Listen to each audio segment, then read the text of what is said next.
was good to have baseball back. All right. Hello, everybody. Welcome to another episode of the Black Spinner Circle. Thank you for being here with us and joining us. Of course, is our co-host Al Horta. How's it going, Al? What's going on, my brother Andy? I'm doing good, brother. I'm excited about this show, dude. Yeah, we got a very interesting show. Last week we did Thin Lizzy. Today, we are going to do one of our guest picks. Our guest being Brad Dahl, who's on the panel. He wanted to do a Blue Oyster Cult episode, so we decided to go ahead and do rank our top 10 albums by the great and mighty Blue Oyster Cult. So joining us on the panel here, do you want to introduce him, Al? Yeah, we got Brad Dahl with his idea of ranking our top 10 Blue Oyster Cult albums. Brad, great idea. Love it. Look at that, man. Oh wow. That's a cool picture, man. Yeah, this picture. I'm sorry. This picture was taken at the Blue Oyster Cult UFO concert at the LA Forum by my good friend Steve Nelson, who he had third row tickets because he had money. We were sitting in like the 18th row on the floor, and man, what a great concert that was! Holy crap, UFO. Well, UFO and BOC, dude. It was UFO with Michael Schenker. It was right before he that's fucking unbelievable, man. Went MIA. So yeah, it was an incredible show. But yeah, so anyway, he took this picture and he blew it up and framed it for me. Cool. Yeah.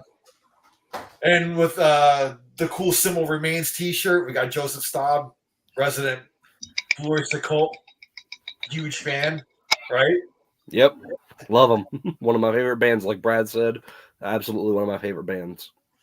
And then we got Travis Parada. How you doing, Trav? I'm doing great, and I'm a BOC fanatic. I love they're in my top 10 easily. And Travis's voice is perfect for this. He sounds like he's in outer space. So Yeah. That's good for the Blue Oyster Cult. Travis is a veteran of the Psychic Wars. Yeah, he's of 1,000 of them. He's transmitting somewhere outside of Mars somewhere. So just he's gonna rework like get that antenna. My brother Andy, man, how you doing, man? I'm doing fantastic. When I was going through these albums, there was one that really stuck out to me that really surprised me that I didn't even think was going to be on this list, but it's rather high after I revisited this album, and I was like, wow. Kind of like you. It was pretty dynamite when I was driving to work. I was like, damn, why haven't I been hearing this lately? I was very surprised. So I will talk about that when I get to that. Yeah. All right, cool. So another segment that we have on here on Black Spinner Circle, which I absolutely love, is when we go around the table and share what we've been listening to. So, Brad, what have you been listening to? I know that you've been doing a lot of new stuff lately. So what's going on? I'm still I've been listening to a lot of new stuff, but I'm kind of still trying to catch up with everything from 2023. And something I talked about, I think, the last time was the newest Lynch Mob album. And I gotta tell you, I'm pretty disappointed in it. It's just, I expect more from George. I mean, pretty much there's only a couple of his albums that I listen to and it's kind of like, most of them have got great songs. And this one, maybe I just need to listen to it more. And then the new Dawkins album, for some reason, the production on it I struggle with. The drums are just like too in a bathroom kind of, I don't know. It just doesn't, things don't fit neatly. So I went back to one of my favorite albums of 2023, and that's Sweet and Lynch, which I'm not normally big on Michael Sweet's voice. I respect his skills as a singer, but his tone is kind of a little bit, kind of an acquired taste. But this album is really, really, really good. That's three reallys. The songs are really enjoyable to listen to. The production is A+. I mean, if you had that production on that Dawkins album, that thing would be easily 5 times better. So my current spinning and enjoying thoroughly is the latest Sweet and Lynch, and what is it called? It's called Come on. Isn't it just called Sweet and Lynch or no? It's Well, Heart, It's the second Heart album. and it's a Sacrifice. second album. Yeah. Heart and Sacrifice. That's So it. if you guys, if anybody hasn't checked that out, especially if you're a Dokken fan or a Striper fan for that matter, you definitely need to listen to this. It's really, really good. The production is A+. Talking about the Lynch Mob album, I think the new End Machine is way better than that one, man. Mm-hmm. I That's agree. Yeah, and that Yeah, singer, the new singer they got is phenomenal, man. Mm-hmm. Yeah, Girish is really, really good. I've been in on him for a couple of years now. Yeah, Probably 3 or 4 years, and it's cool to see that he's getting plugged in with different bands. You know, he did the Joel Hoekstra, his album last year. He did the whole thing, really. And that one, I struggle with the songs on it as far as it's like, yeah, they could be better songs. But you're right. The new End Machine, which is obviously 2024, I can't highly recommend that high enough. So yeah. as usual, Al is correct.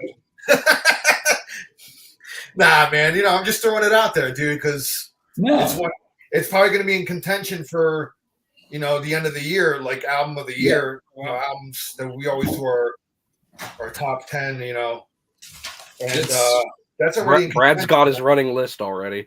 I've got my running list. Well, listen, man. It's March already, man. It's number 4 on there right now. I've got the Saxon, Firewind, Judas Priest. That's another great one. Yeah, that Saxon one. That Saxon one kicks ass, man. Yeah, I love the new Saxon, especially now that Brian Tatler's on board. Yeah, Brian Tatler, man, that's awesome. That I'm a big Diamond Head fan, so to have him on there, me too. It's just fucking killer. Hell yeah! All right, Joe, what do you got to share with us? All right, I got one to do really quickly before I get to my actual what's spending. One, since Brad's talking about new albums here. So far, my favorite album of the year so far that I just got recently is the debut by Whom Gods Destroy, Insanium. Ooh. It is that's out. Yeah, last week. That's Jeff Scott Soto and not Jeff Scott Soto. It's Derek Shrinian and Bumblefoot. Wait, who's singing on that? It's a new. They got a new singer. Oh, that's right. Okay, yeah. What's his name? Dino Jalusic. Okay. Yeah. I still haven't. Has anybody listened to his Jalusic album from last year? I have not. No, I haven't either. No, okay. But this just came out last week. Debut album. In the wake of Sons of Apollo, Bumblefoot and Shrinian started a new band, and this to me is what Sons of Apollo should have been for all those years. Ooh. And to say that a band that contained Mike Portnoy, Billy Sheehan, and Jeff Scott Soto was not what it could have been is sad to say, but it's true. This is what they could have been. I gotta agree with you, man. I think it was better on paper than what it actually was. Mm-hmm. And that was like one of the last shows. The Sons of Apollo was one of the last shows that I saw before like the pandemic, when the shutdown.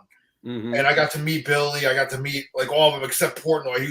He got pissed and didn't show up for the meet and greet, but they were running long, dude, and like they had a union thing there, and fucking Portnoy threw a fit because they had to, I think, cut a song out, and he just, I don't know, man, he just kind of was like, he was pissed off on stage, man. He was just fucking, I'm sorry, we gotta end early and all this shit, and oh boy, he didn't even come out, man. But I got to meet the rest of the band. It was great, man. Billy, I got to meet Billy the first time, which was always like kind of a bucket list thing because Billy Sheehan, come on, he's like one of the greatest bass players of all time, All them guys, man. Buckethead was really, I mean, not Buckethead, I'm sorry, Bumblefoot was really cool. I wish I'd meet Buckethead though. But that was like one of the final shows before the shutdown. And the show was great. That's the last show I saw before That's the last show I saw before the shutdown. It was like maybe a week before things went to hell. Because it was Sons of Apollo? Yeah, Sons of Apollo. Oh, you saw them too? Okay. Yeah, it was one of the last shows. Well, it was the last show I saw before everything went to hell. So, and they were great. I mean, it was like one of the best shows. They were great. Live, they were awesome, dude. I mean, I'm just saying, I agree with Joseph, though. I think the material could have been better. Yeah. Yeah, You know, I feel did they have 3 albums? 2? just two. Just two. Right? Yeah. Okay. Just Yeah, it was I Psychotic felt like- Symphony and then 2020. Yeah. I felt like it was the best fit I've ever seen live with Jeff Scott Soto. He Definitely did very well. He was really in a good place with those guys. He was just he was and it was right after Kobe Bryant died too, and he was wearing his Kobe Bryant jersey, and he got kind of emotional about that. But still, I mean, as far as musically, he looked and sounded so good with those guys. It's too bad it didn't work out. So Yeah. Mm-hmm. So my actual what's spinning, not just the new album I really like. So I was listening to Sirius XM last week sometime, and a song came on one of the stations, and it was a song I hadn't heard in a while. And I'm like, my God, I need to go back and listen to this album. It's an album I've heard live in its entirety. They played the album live. I saw it twice. Cast yourself back to 1990. Music is very starting to change. It's kind of in the air. There's something in the air. And the album I'm about to show you, I believe, is the biggest example of label sabotage ever. ooh. You got a band who had a moderately successful debut album, nothing groundbreaking, but it was pretty good, pretty successful. They're getting ready to write their second album. They're coming into their own. They're starting to feel pretty confident about this second album. They have a pretty good idea of what they want the lead single to be, what they want the album to be called. Mm-hmm. But the label says, no. How about that song that you don't even want on the album? Let's make that the lead single. Let's make the album called that. Let's give you one of the worst album covers of all time. And what you have is Cherry Pie by Warren. I knew you were going to say that. One of the biggest examples of label sabotage of all time. If you take the song Cherry Pie off this album, it's a completely different album. It's a killer album, man. It's a great album. I mean, the song that came on Sirius XM was Mr. Rainmaker, and that's a phenomenal track. I mean, this album was supposed to be called Uncle Tom's Cabin. One of the greatest songs to come out of that kind of scene. So many great songs on here. Even the ballads, I Saw Red, Blind Faith. Their cover of Train's really good. Some other stuff like Sure Feels Good to Me, You're the Only Hell Your Mama Ever Raised. Great stuff on here. You can tell that the band had a lot of faith in this album, and then when the song Cherry Pie happened, they just kind of like hated every minute of it. Right, yeah. Even to this day, the fact that they have to basically close every show with Cherry Pie. Every time I've seen them live 5 times, and every time that they play that, they're having a great time throughout the rest of the show. They're having an amazing time. I've seen them play this album in its entirety twice. I've seen them even play the B-side to Cherry Pie, which is actually really good. It's a song called Thin Disguise. It's a really good track. I've seen them play that live. Every single time that they close the show with Cherry Pie, you can tell they just don't want to be there anymore. You can tell they're done with the whole thing. You could tell that if they did not have to play that song because it was so successful, you could tell they just don't want anything to do with that song. And I think that it really taints an otherwise really, really good album that I think a lot of people that are into harder music didn't give this album a chance because of the song Cherry Pie. Yeah. Well, there's that famous clip of of him talking about how the guy from the label is like, I need a Love in an Elevator. I need like a hit, Mm-hmm. They basically Which they had. Uncle Tom's Cabin could have been big. Yeah. I Saw Red was big. Yeah. I mean, there could have been some big hits all this time. I don't think this album needed Cherry Pie. No. And on the previous, you had Heaven and you had Down Boys. Mm-hmm. Sometimes She Cries was pretty big. I mean, Janie was pretty in that clip, man. He's like, my fucking legacy is like Cherry Pie shit. Is the video with the giant smile in it. That's his legacy. Yeah. And I hate that. And he should be like regarded as such a great songwriter because he is. He's written a lot of great ones, man. Yep. So that's a great pick, though, man. Yeah, and then the pie fight, and it was just so ridiculous. And then the fire engine, it was just bad, man. It was just a bad video. Yeah, But I wonder. But did the crowd go crazy when they closed with of Cherry course, Pie? of course they did. You know, they got to pander to. Well, a certain portion of the crowd that had higher pitched voices than the rest of the crowd did. Oh, yeah. Yeah, of course, the chicks. Yeah. It's a chick track. Yeah. All right, Travis, what have you been spinning, brother? Well, I got a newer album and I got a classic one. So the album to me that I just can't stop listening to is the latest album from Lucifer. Yeah, it's It's a masterpiece. I love every track on it. To me, they can do no wrong. And I even love that one album before Lucifer was formed from that band, The Oath. You know, have you heard of it? I think it's great. And a classic album I'm going to talk about. Now, I might be probably the only guy who really likes this band on this show. And this band kind of divides people whether they like this band or not. So on my shuffle, Third Eye came on from Tool, and I knew I had to listen to Anemia. So Tool's Anemia is my pick. It's a mess. I'm a huge Tool fan, dude. So Awesome album. Really? yes, I am. Yeah. I've seen them starting in '98 on Ozfest '98, which is the first time I saw them. I've seen them every tour like since then. You know, so yeah, I got all their albums, man. I love them. It's funny with them. I got to be in the right frame of mind to listen to them. But when I am and I get in a Tool mood, I mean, they take me to some other dimension, dude. You know, so I'm into them, man. Anima's their classic, man. That's You can't just listen to one track. You gotta listen to the whole thing. They're an album band. They're an album. See, to me, they're a band that I can only listen to one track at a time. I like Tool when I'm hearing like a song on the radio. I could never sit down and listen to a whole album. Yeah. Nah, for me, because I'm a fan. They're an album band. Like you have to kind of. They're concepts, really. You know. We're going to be talking about a big album band here tonight. Yeah. Oh yeah. Yeah.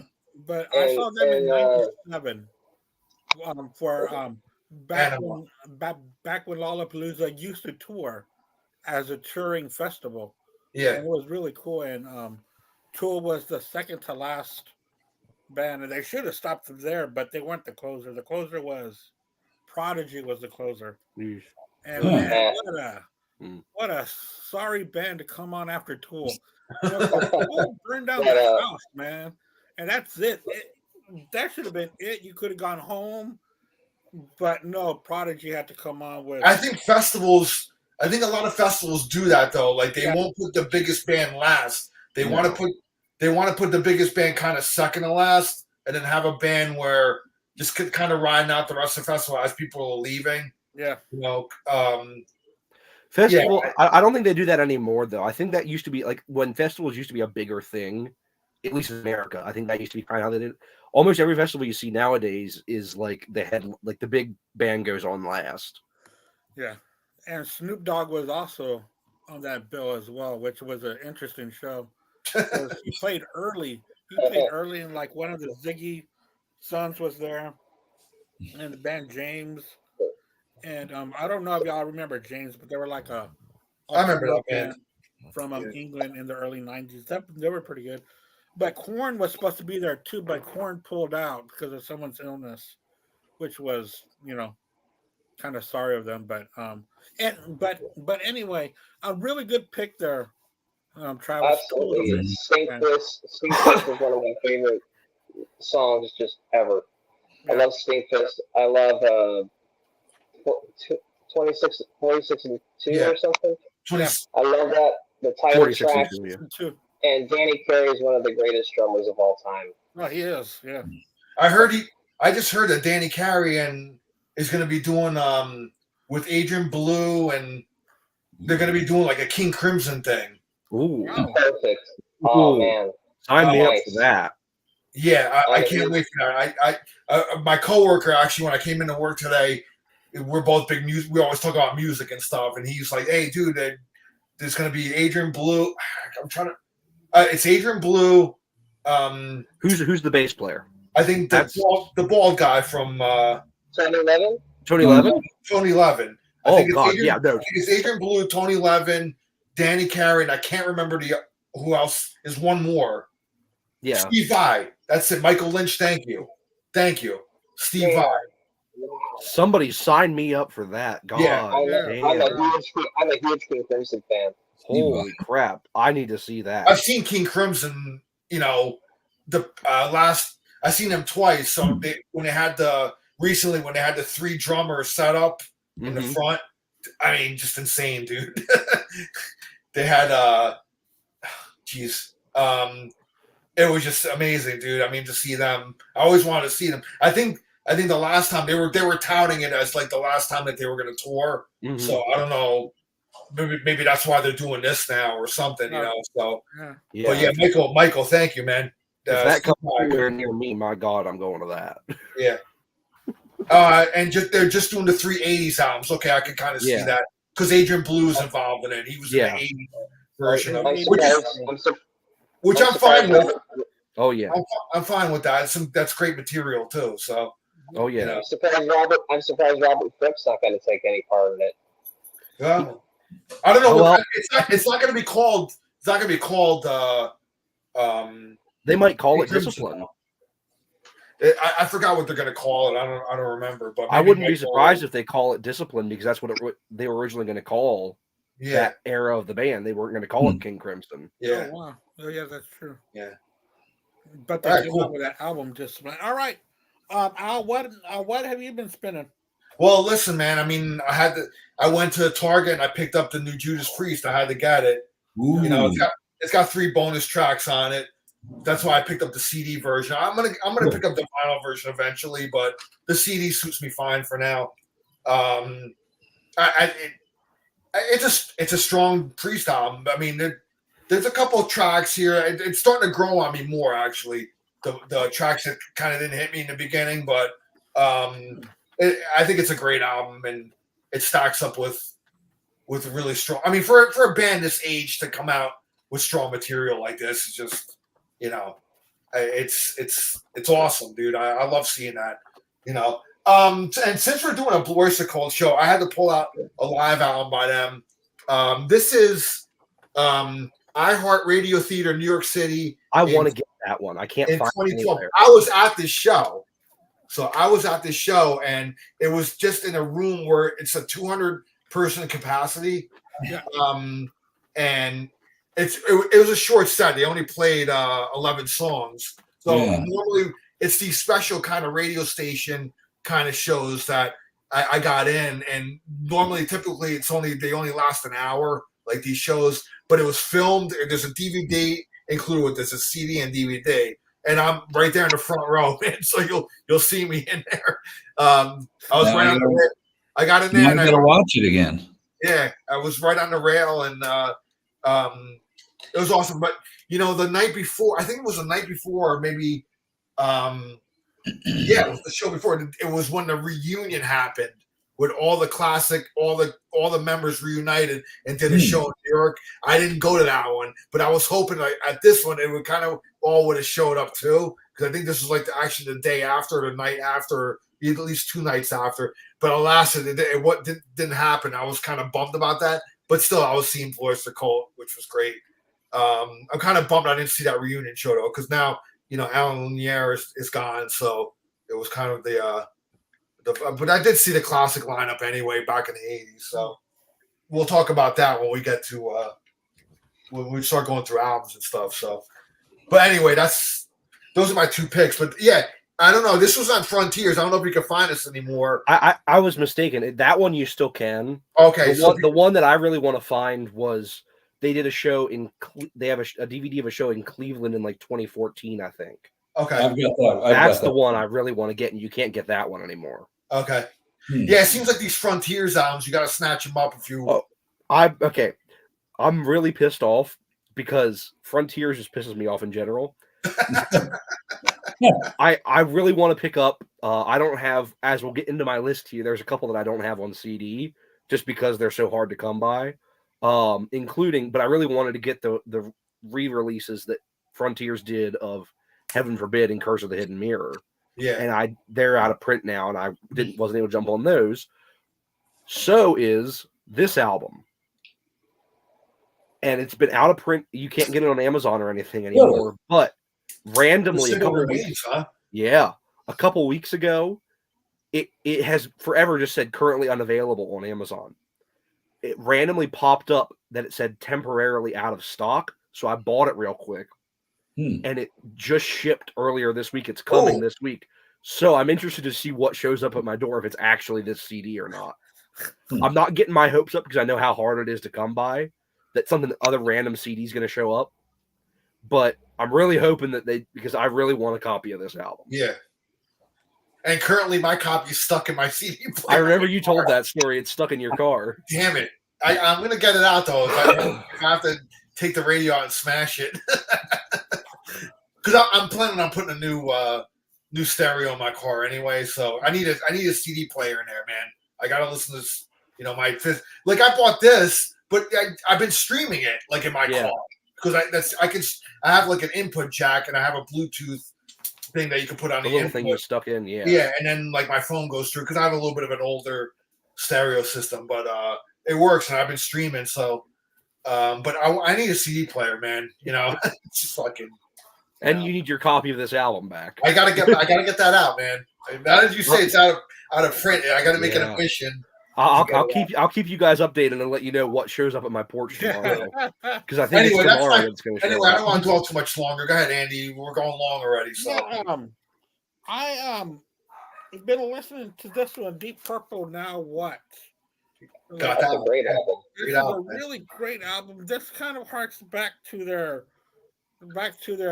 classic sound, because for a while there they were doing just okay. Their stuff was all right, but you kind of would lose a little bit of interest between here and there. But then when they came out with Now What, it went back to a whole complete album. I think Bob Ezrin produced that too, right? Did he? Yeah, he did. He did the last three, I think. Yeah.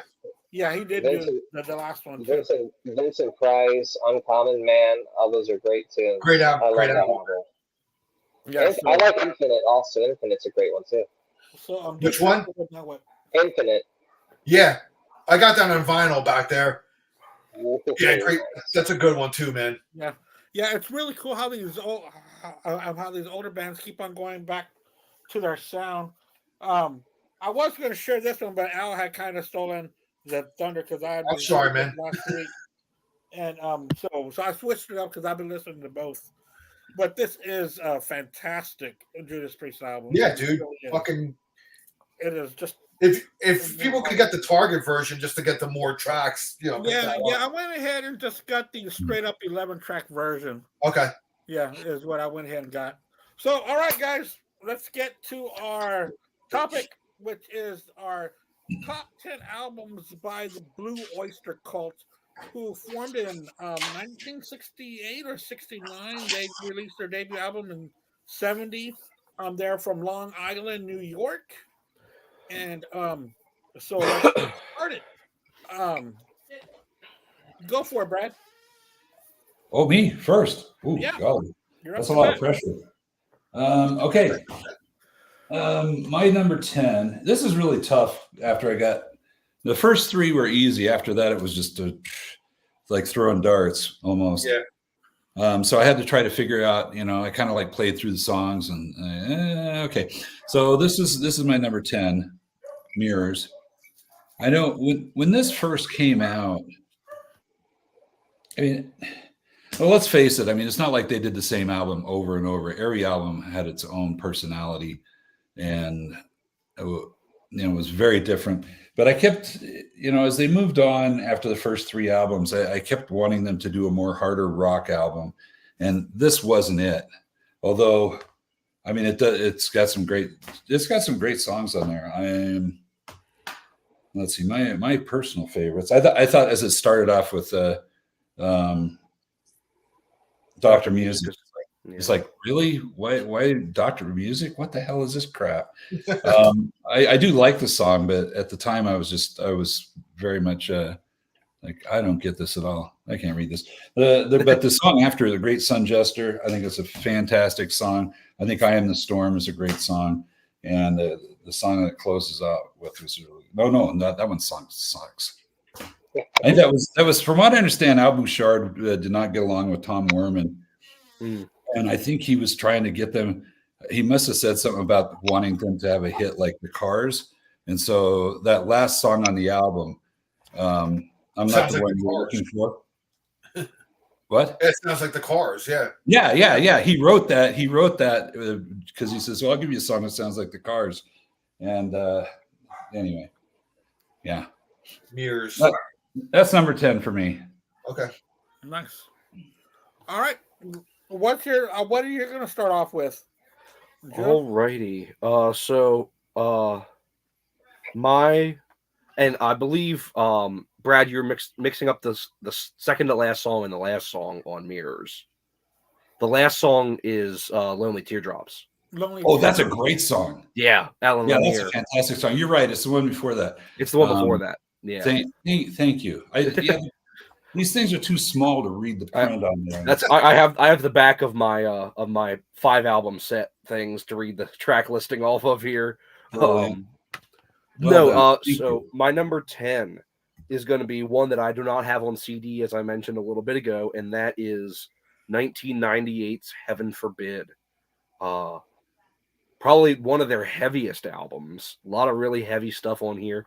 When it came to making this top 10 list, I'm glad we did the top 10 because I don't have to talk any negative whatsoever, except for a couple songs here and there. There are 14 Blue Oyster Cult albums, and there are 4 that I really don't care for. So, ta-da, top 10 list works out great. Heaven Forbid, really kind of great return to form after some missteps in the 80s. They went a whole decade without releasing any albums, unless you count the Bad Channel soundtrack, but which I do not. But this album is a nice return to form. At this point, it is, as some people like to refer to them as 3 Oyster Cult, or 3 OC. It's just Eric, Buck Dharma, and Alan Lanier left at this point. The Bouchard brothers are no longer in the band by this point. But there's some great stuff on this album. I mean, the opener, See You in Black, is amazing. Harvest Moon has become kind of like the lasting song off this album. Even to when I saw them, 2 years ago, they played Harvest Moon.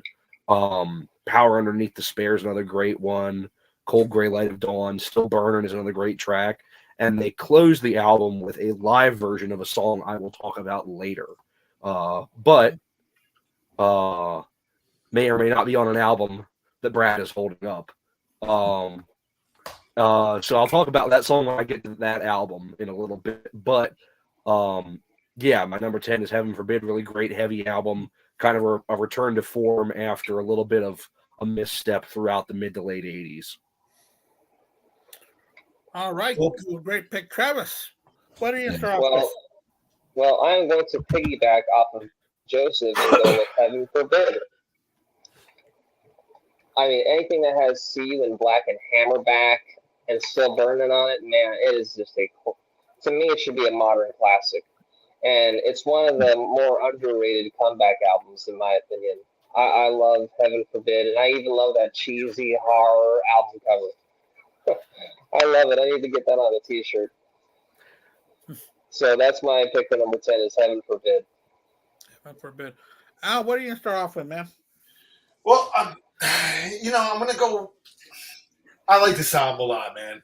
And it's really, it's indifferent to a lot of fans and stuff like that. But it really, it's in Blue Oyster Cult name only. But I got to go with Imaginos. I got it on vinyl here. I don't have most of my Blue Oyster Cult I have on CD, and it's still packed away in storage. So I don't have really. I have some stragglers around, but I do have Imaginos on vinyl. My buddy, is that like the original vinyl? It's the original vinyl, yeah.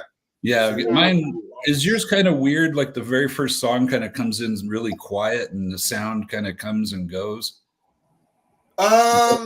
That's one of my favorite songs. Because I haven't spun this in a long time, so I don't have my turntable set up yet, so I need to set that up.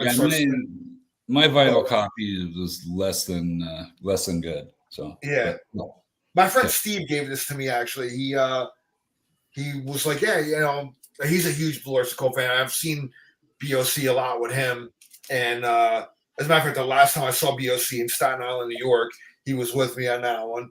And now this one, now I know Albert Bouchard is, and I have the first one, the Reimaginos that he put out, but I think he's put out 3 already. I think it was supposed to be meant as a trilogy, so I think he's done all of them now. I think he released all 3 of them, right, Joe? Right? Yes. Yep. Okay. I only have the first one, and when I went to that show in Staten Island, he was opening up for Blue Oyster Cult as part of the Dictators. The Dictators reformed, and he was the drummer for them. Funny story is during BOC set, I went and I stood back. I was filming it with my phone, but then my friend, I was like, look, I'm going to take a break. I got to go to the bathroom and real quick, and I'm just going to I need to get him out of my seat. So he took over filming, so I didn't have my phone on me. So I went back and stood back by the soundboard, and who comes to stand next to me watching BOC with me is Ross the Boss.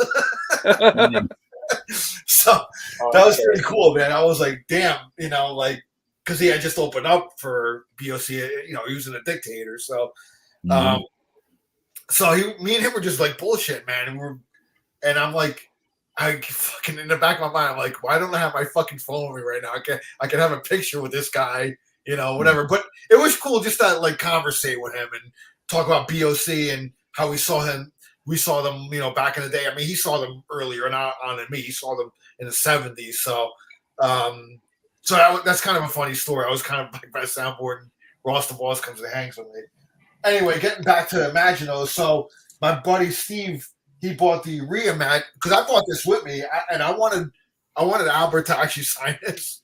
Nice. But my buddy Steve talked me out of it. He's like, I don't know, man, if that's a good idea because the band kind of shuns that album. And he gave me the Reimagino CD, had it with him. Like, here, take this and have him sign this. So I do have that CD signed by Albert Bouchard. It just packed away somewhere. So, but anyway, I'm gonna put Imaginos at number 10. I really do like this album, even though it's a mess. I like concept albums, even though the concept's out of order. But the Albert Bouchard stuff, man. I mean, he's kind of doing it now the way he really envisioned it. So. But I'm going to give a shout out. I'm going to make Tom number 10 Imagine. So that's my 10. I bet Al would have signed that for you. I bet he would. Yeah, he would have, man. I don't know why I let my friend talk me out of it. But next, he's a mellow dude. Yeah, he's a mellow dude. That just missed my cut. I love Imaginos. And one of my favorite BOC tunes is on there, Les Invisibles. I love that song. Yes. Yep. Les Invisibles, yeah. And then, they do, there's Astronomy's on here too, but they're it's a bunch of different musicians and stuff on here too. So, didn't Bobby Krieger play on here? And, we got Kenny Aronson. We got, God, man, there's a lot of different people on here. Wow. But the classic band supposedly got back together too. But anyway, there's some good songs on there. Yep. Go ahead, Andy. Yeah, you guys are way above me when it comes to Blue Oyster Cult. Really, y'all are. I mean, I like the band, so my list is going to be a little bit different from y'all's. That's okay. So I'm going to start. My number 10 is going to be Spectra. Is where I'm starting off at. Okay. I was expecting a little bit more from that album. I remember when I first started on Facebook, which just about 3 years ago, and I used to host this thing called Drop the Needle, and one of our guests wanted to do Spectra, so we did Spectra, and I've been getting into Blue Oyster Cult at that time, and it wasn't an album that I really was expecting from them, especially from that time. So that's why I'm going to start off as number 10 is Spectra. Spectres? Yeah, Spectres. Okay. See, that's the thing, Andy, is you couldn't possibly know what to expect with each album because there was no formula. It wasn't like, oh, this sounds a lot like the last album. Every album was so different, which is one of the things I loved about them. So what's your number 9, Brad? Yeah. I'm gonna have to turn a light on in here. Let's see. Let's see. Okay, number nine. Oh, it's the Curse of the Hidden Mirror. Yeah, I really like the Curse of the Hidden Mirror. Here's the, I didn't put. Let's see. I didn't put Heaven Forbid in my top 10, just because even though I love it, I love everything on it. I realized it was not recorded all together. They did some with some guys and then some, and then they had enough songs, they put it all together as an album. And I think it sounds, really good. But Heaven Forbid was not Heaven Forbid, but Curse of the Hidden Mirror was like a real band album where they same guys on every song, and I love the continuity of it, and it has some just great songs on it. I thoroughly enjoy listening to it to this day. I think it's also the only one that I didn't buy myself. Somebody gave that to me as a gift. I'll go ahead and name drop too. That was anybody know Mike Keneally? You ever heard of Mike Keneally? Oh yeah, yeah. Yep. He gave that to me as a gift. Really? Yeah, he was staying at my house, and Wow. and he went like to the Zappa Mike Keneally. Yeah. Oh, yeah. Oh wow. Yeah, he went to buy some CDs, and he came back and he says, "Here, I bought this for you because I know you love Blue Oyster Cult." And it just come out, and I was going to buy it myself, and I was like, "Dude, that touched me, man. It meant a lot." So that has special meaning to me as well. So Mike Keneally, it's funny because I was just talking about the last time I saw King Crimson. It was the Zappa band kind of opened up for that. Yeah, so he was part of that. But I saw Mike Keneally back when he toured with Dweezil and Ahmet as Z. Yeah, Z. I did see Z live in Asbury Park, New Jersey. Oh man, they were fucking killer, man. Yeah. Joe Travers on drums. It was Mike Keneally, obviously Ahmet and Dweezil, and the bass player was Brian Beller. What's that? Brian Beller. Was it Brian? Yeah, it's Brian. Brian was in that band. I thought it was. Yeah, no, you're right. No, it was Brian. For some reason, I thought it was. What's the name? It was in Zappa. Oh, Scott Tunis did. Yeah, him. He was originally in the band, and then Brian came in when they did their first album. He did 2 songs on the first album and did the tour. The touring. So yeah. I did get to see that, man. It was really cool. So anyway, back on track. Go ahead, Joe. Go, Joe. But back off track real quickly. I just saw that Dweezil announced his first tour since COVID. You got to go see him. I'm really excited for that. I'm really excited because he's playing up by you, right? Close to, but not as close as he was the last show I saw before COVID. Oh, okay. When I saw he did the Hot Rats tour. Oh yeah, he was the last show I saw before COVID. He's not coming as close as he did on that, but with the topic of this tour, it's 50th anniversary of Apostrophe and Roxy. I am definitely going to that. I will drive several hours to see that. I saw the 40th anniversary of Apostrophe in New York City. I can't believe it's been 10 years already. Yep. He's not even coming to the state of Texas. He's not even coming to Florida either. Yeah, I'm he's not even too close to here. Yeah. He'll probably announce a second leg of it. I'm sure this is just the first leg since COVID. I'm surprised it's been this long since he's toured. It's been 5 years, so I'm excited. Well, he was on his podcast saying that he just wasn't. The money just wasn't there. It's a lot of money to tour, and right now it's feasible for him. To tour. So he just kind of sat out for a while. But now I guess he's getting the itch to play again, which is good, man. I mean, he's a phenomenal guitar player, man. The one thing that really made me smile, though, is that the official Zappa website shared the announcement and everything. And that means something's cool in between them, you know. So that really made me happy. And I always watch Ahmet's podcast too on YouTube, and he never badmouths his brother, man. He speaks highly of him. So I think there was a lot of bad blood when Gail died. I think that was what it was. Yeah. I'm glad that that's kind of all worked over, and I think the Universal deal was what really did it, because Dweezil made a statement when he announced the tour, and then when the Zappa site shared it, he made some statement saying he really thanks Universal for everything they're doing for his father's legacy. So, all right, back on track. So my number 9 is one that Brad has already talked about, and that is Mirrors. Kind of like Brad said, it's a weird vibe from this album. It's very different from anything else they did in the 70s. It's very far away from what, especially like you said with the Black and White albums. But I still love a lot of this. The one track that I really hate off this album is Moon Crazy. I hate that song. That's Joe's song. Yeah. Yeah. Dr. Music is pretty. It's a weird opener. I agree. Which is funny. That's actually what they opened with when I saw them live, was Dr. Music. Yep. But otherwise, getting back to the track that I mentioned, they did a live version of on Heaven Forbid, is my favorite song off this album, which is In Thee. Great little kind of jammy acoustic number. Really, really love this song. Somehow, Ian Wadley does not like that song. So I love that song. Yeah, it's great. What are you doing wrong with your life, Ian?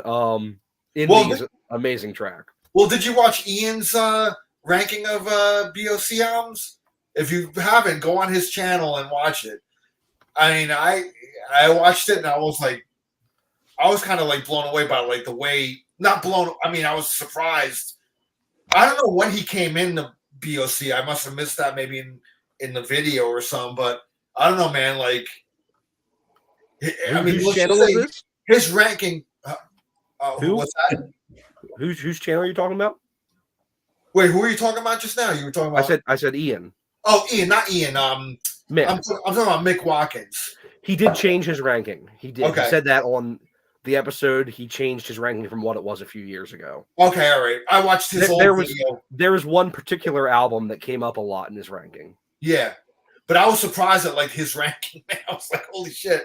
I don't know. So anyway, Mick, if you're watching, you're awesome.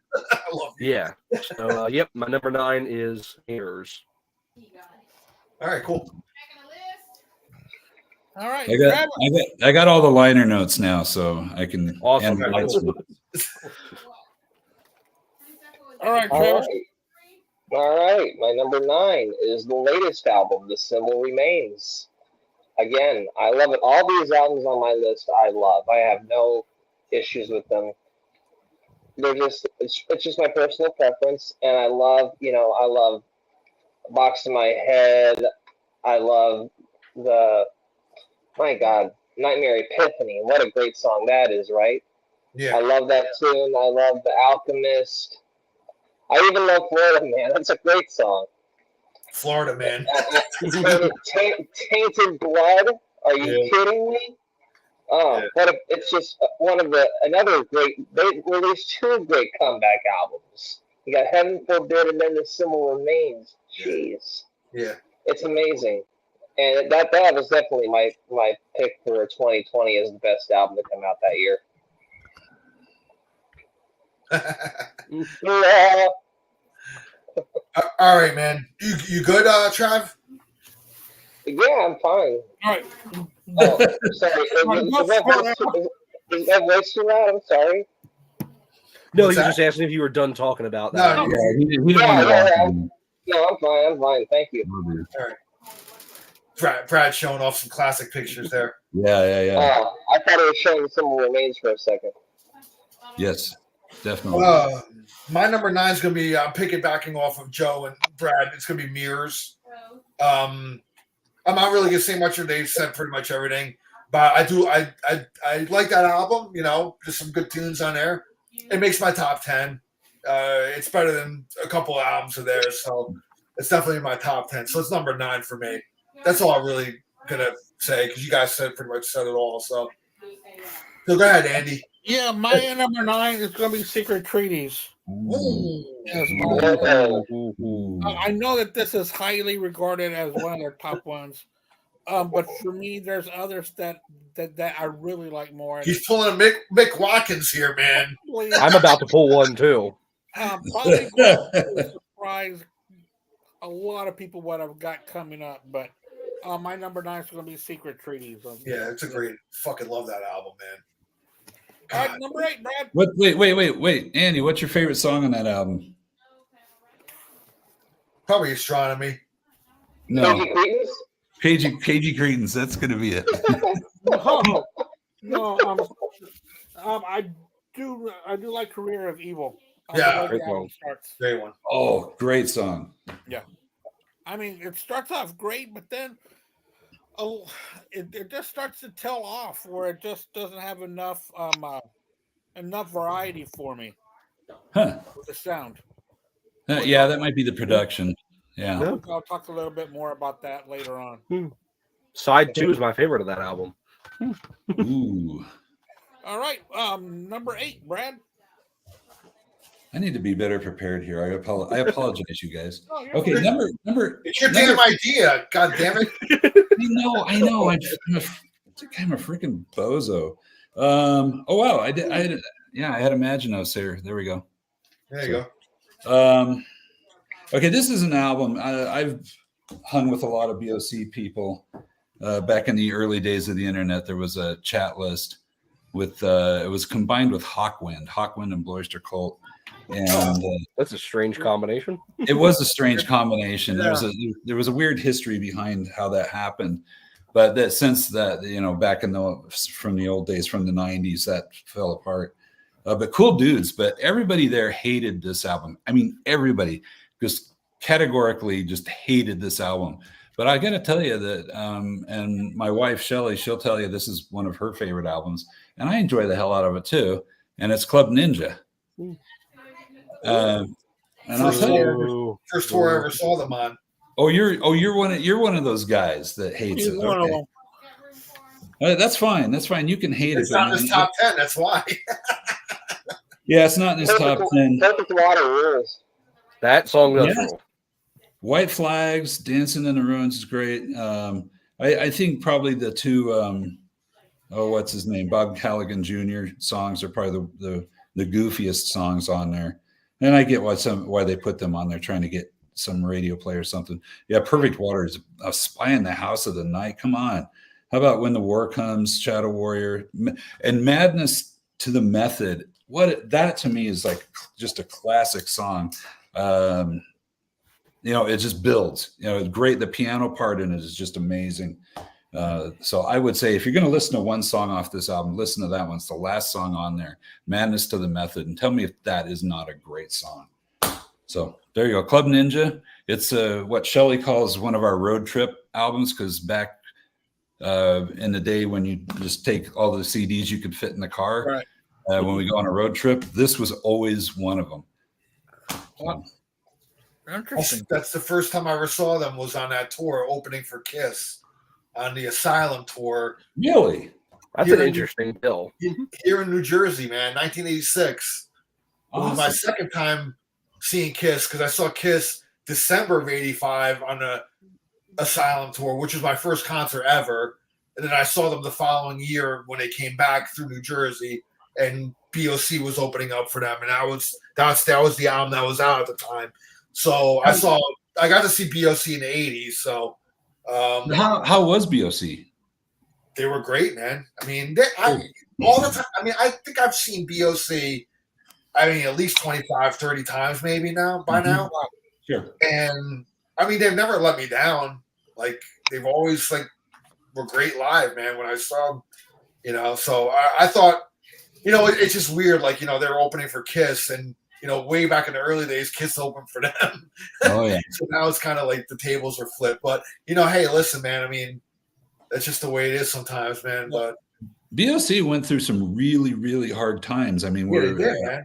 I saw him playing in really tiny clubs back in the day. So the Heaven Forbid album, when that thing came out, they were playing in little tiny clubs, and it was still cool. But it's like, wow, how the mighty have fallen. I feel the same. I feel like they had the same trajectory kind of as like Cheap Trick, big in the 70s.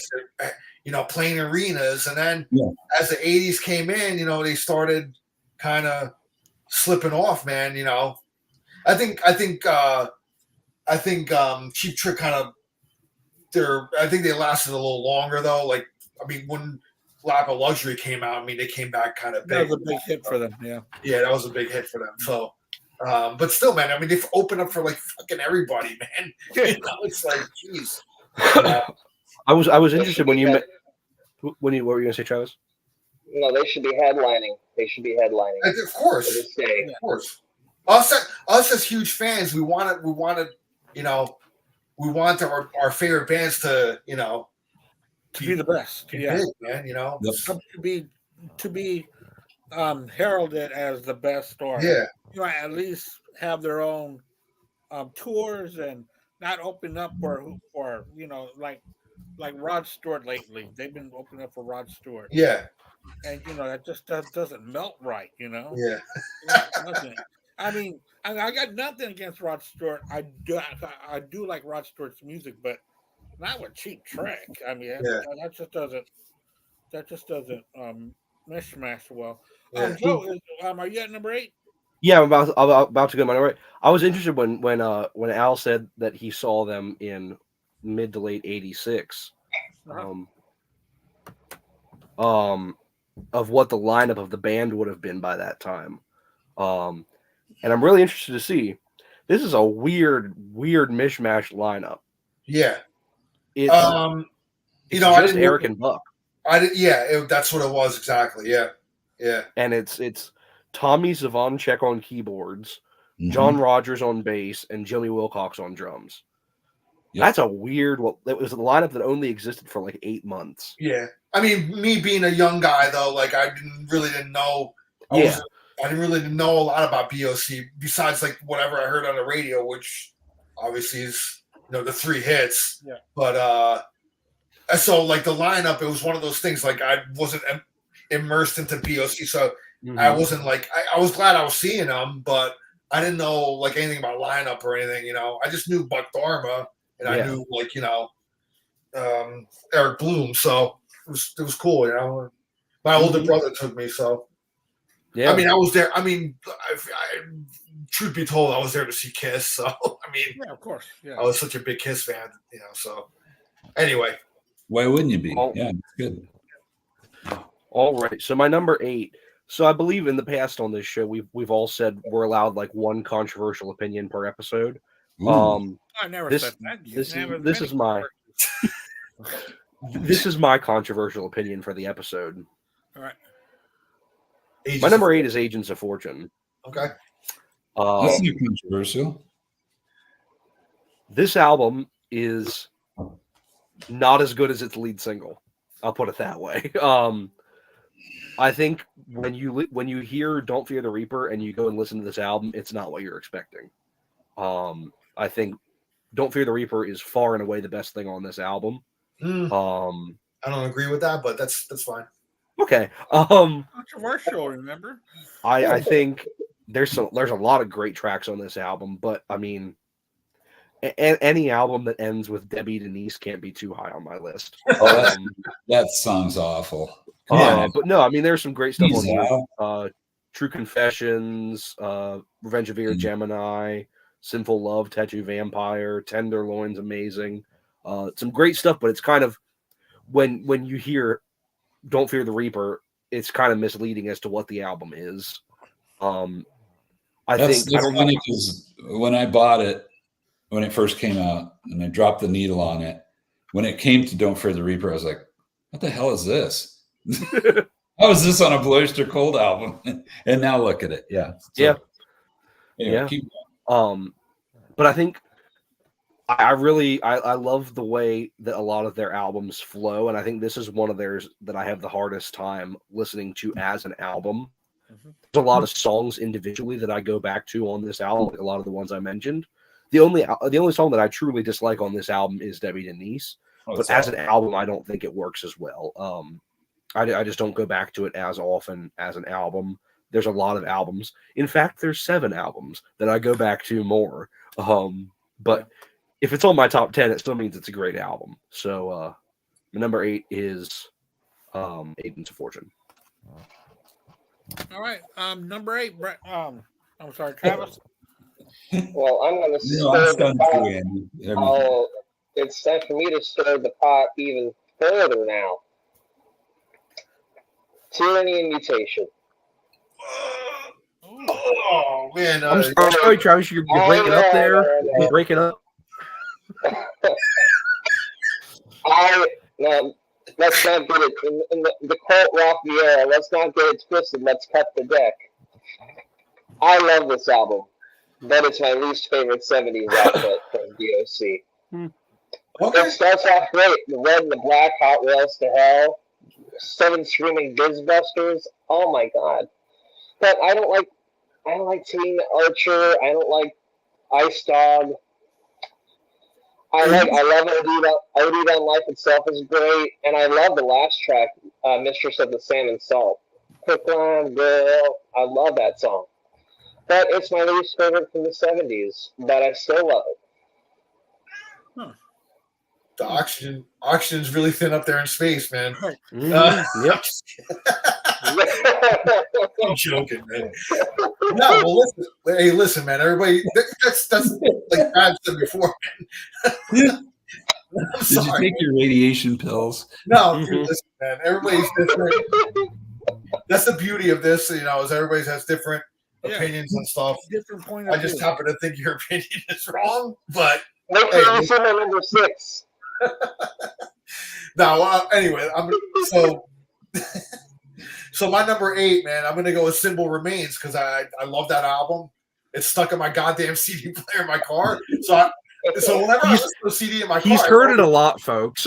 dude, it's always that album. So I know that album a lot, like the back of my hand now, because I've heard it so many times. But no, it's a great album. I mean, Richie Castellano really injected some life into this band, and then really, because I think he was really the one that talked them into doing a new studio album. They had no interest in doing anything new, man. And I think with him being in there and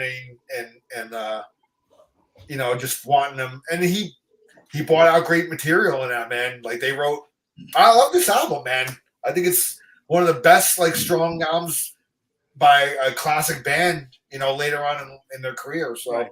Yeah. So I'm going with Symbol Remains as my number 8. Yeah, a funny thing, real quick, man, about Richie Castellano.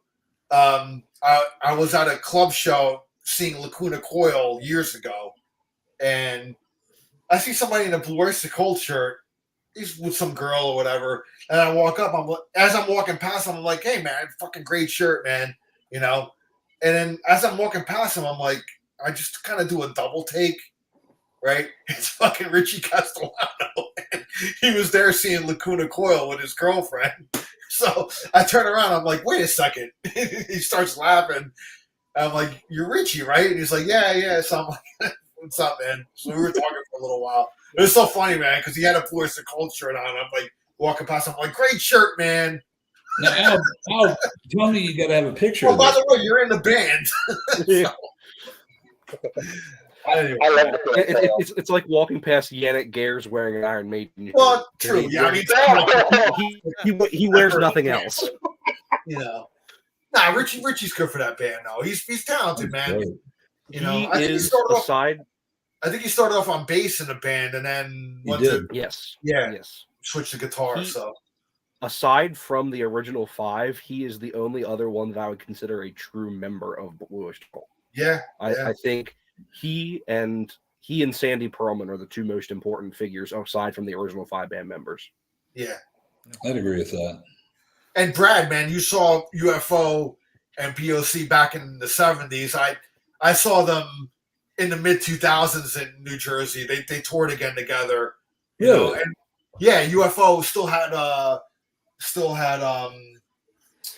Jason Bonham on drums at that time. Oh, okay. All right. That's when they first got Vinnie Moore in. Yeah, Vinnie Morris Wow. was so they were back and so it was cool, man. It was cool seeing both of them because I never actually seen UFO live, so that was my first time seeing them, and cool, I loved it, man. It was great. So great double bill. Yeah. Was that when You Are Here came out? What's that? Was that when You Are Here came out? Yes, I believe that was the one. Yeah, Nice. that was the album. Good album too. Yeah, it is a good album. UFO's another band where the later albums they came out with some strong material, man. Really good stuff. So Hey, well, Yeah, I I think even like we need I to even do a like the UFO covers show. album. yeah, there we go. I even love the covers album. I think that was pretty good.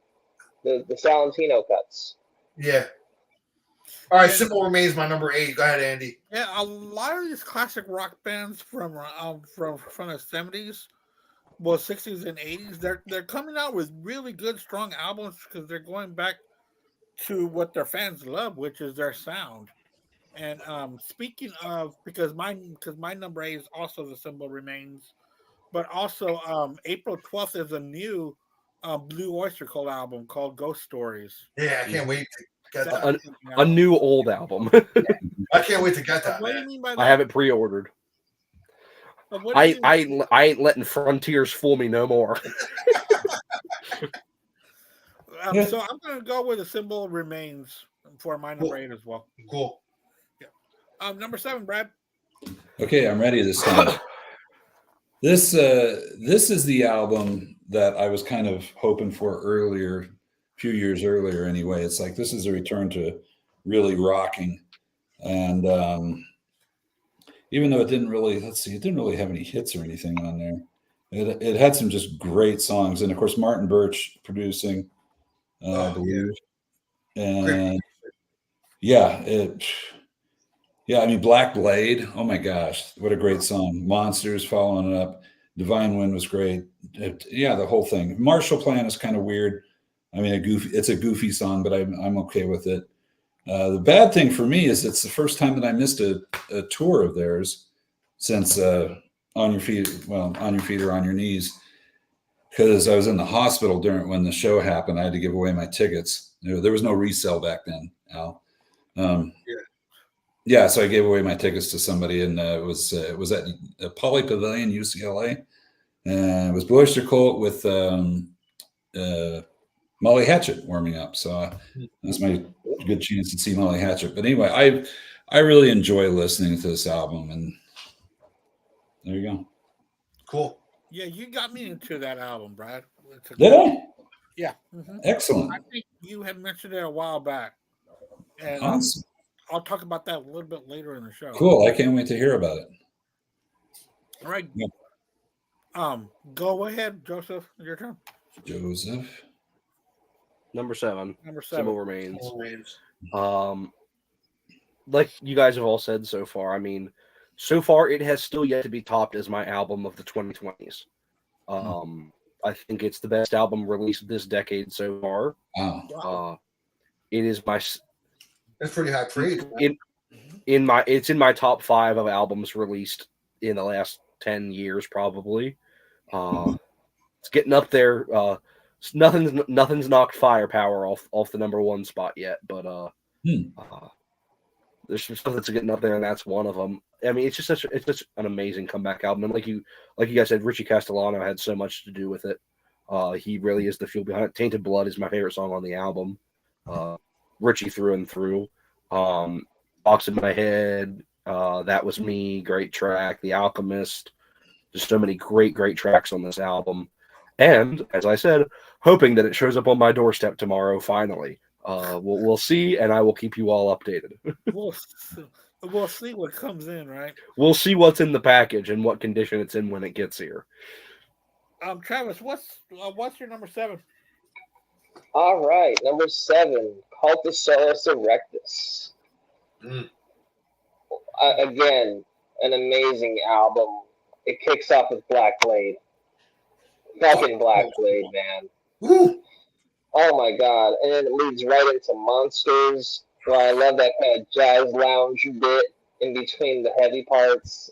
Divine Wind, Unknown Tongue, Lips in the Hills. Yeah, great. I can't get enough of it. It's a great album. Love it to death.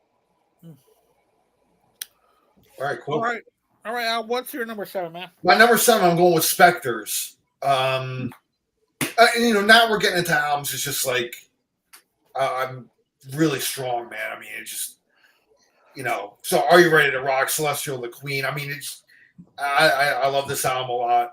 I love the album cover too. Album cover is really cool. Oh yeah. But it was tough. Like these kind of middle of the 10. Like, what do I rank them? I mean, my top 3 was actually pretty kind of easy for me, like Brad said before. And it's just kind of like these are kind of, my 10, 9, 8 kind of were a little easy too. It's just the kind of these middle ones they could shuffle. You know what I mean? So, yeah, exactly. So I mean, as of today, Spectres is going to be my number 7. Again, I love the album, man. Going Through the Motions, kind of cool poppy tune. Still a great song though. Nosferatu. I mean, here's a band. Great song. I mean, here's a band that like really were like a cut apart from like a lot of other bands. I mean, the lyrics, man, were very intelligent. They touched on a lot of really cool subjects, man. I mean, and there was no bands writing lyrics like that, really, man. It was like very different. I mean, it was just there, just very intelligent, man. Very well thought out concepts, and I mean, they wrote about all different types of stuff. I mean, the cult and vampires and fucking Outer space stuff. everything. It's just I mean, who else is writing about zombie Joan Crawford? Yeah, I mean, who comes up with this stuff, Christina. Yeah. Just killer, man. I love their lyrics, man. Their lyrics are really awesome. So that's really one of the things I love about. One of the many things about Blue Oyster Cult I love. So, and yeah, go ahead. I was going to say, what's funny, Al, is, back in the 70s, I played a lot of these songs in bands I was in, and we could never figure out what the words were. You'd listen to it and listen to it. And so we just did the best we could. But in each album back then, at the very bottom, there had a thing that says, if for lyrics, send a self-addressed stamped envelope to this address. Yeah. So okay, we did it. And it came back with this really weird printout. I mean, the text was just awful. It was like a first generation computer printout. And we're like, holy, but it was the lyrics for, the first 4 or 5 albums. We were like, holy crap, we were so wrong on all this stuff. It was fucked up dot matrix fucking printer and shit. Yeah. And I mean, it was totally, had a lot of. That was running out of ink. I wish I still had that. That's funny. But that's my number 7, Spectre. So go ahead, Andy. Yeah, my number 7 is when we started the segment called now 2 hours ago. Now Spinning. Joe was talking about the release of the debut album being done live, and I heard it. I thought it was fantastic. Yeah, I thought it was great. So I went back and revisited the debut album, but it wasn't as good as that live album that came out. It didn't grab me like that. So I'm going to go with their debut album as my number 7. The debut album by Blue Oyster Cult.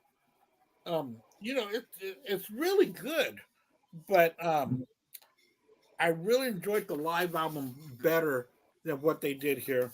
And in fact, I got that in my cart that I haven't checked out with yet. They keep on sending me, excuse me, sir, when are you going to check out? Andy, you better do it. Frontiers might get you too. Right. Sir, you can't be walking around the store without buying anything. But you better hurry up, Andy. You don't want Frontiers to get you too. I keep on skipping in and keep on getting different things. Don't do it. Get it. It's important. Yeah. No, you got to buy it so that they release the other 2 quicker. Yeah. Before I run out of time. All right, number 6, Brad. Yeah, before we go on, Andy, I got to agree with you on the live aspect. That's the thing about Blue Oyster Cult. It was the first band I ever saw live. It was right after they released On Your Feet or On Your Knees. It was Ted Nugent, Kansas, and Blue Oyster Cult. And their live presentation of these songs, it's not like they tried to duplicate them. I mean, they did live versions of the song. Anytime we'd ever play one of these songs, the first few albums, we always say, which version are we going to play? The studio version or the live version? But the live was what I really liked because it was more guitars. Yes. Yeah. More. I mean, it was very much a guitar band. And even though the studio stuff is still guitars, the guitars don't sound like, you know what I'm talking about, Al. They don't have the tone that we were looking for in our youth. The really kind of like heavy. the early Kiss too, until Alive came out. Yeah. They just didn't have the heavy guitar sound, and so seeing them live on your feet or on your knees, that's what really sold me on the band. So Andy, you're not wrong. Those guys, even at the age of almost in their late 70s, doing that very first album live, it's really good. Really good. Yeah. So you're not wrong. All right. So number 6, right? Mm-hmm. Yeah. Okay. Not controversial. I kind of, I agree with Joseph on this one that there's the gatefold. I mean, this album, this is where things really changed for me with this band. I mean, when this came out, the first 2 songs, I was like, especially ETI, holy crap, what a great song! Still one of my favorite songs today. Particularly the version on Some Enchanted Evening, I would say. I see the live version. Yes, I've played that live version many a time, more than studio. We've actually morphed it too, where it's like, hey, we like the guitar solo out of the studio version. Let's put that in there, and then we'll do the ending of the live version.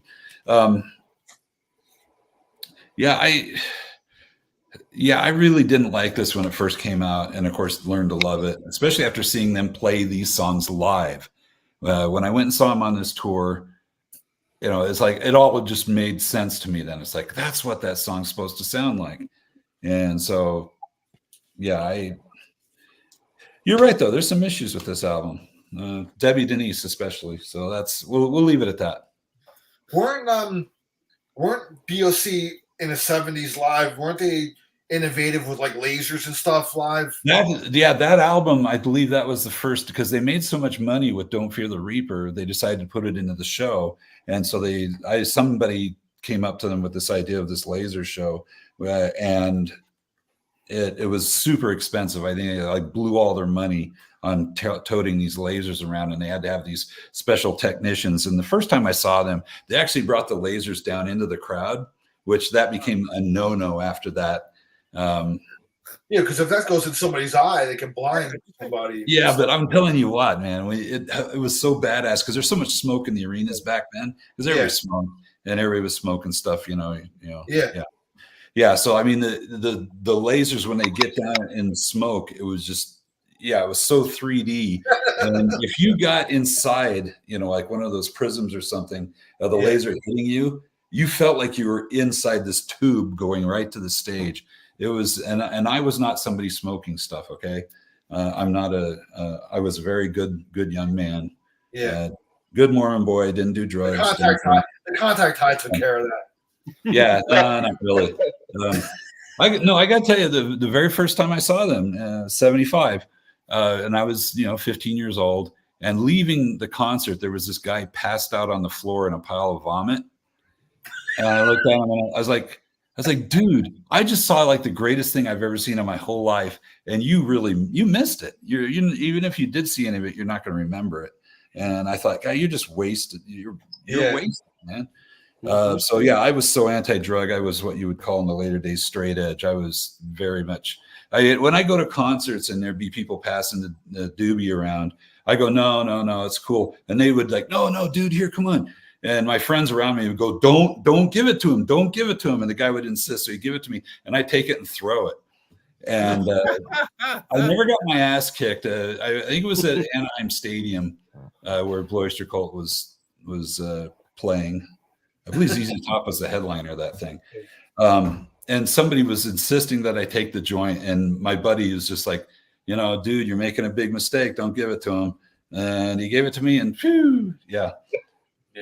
The guy is just like, don't.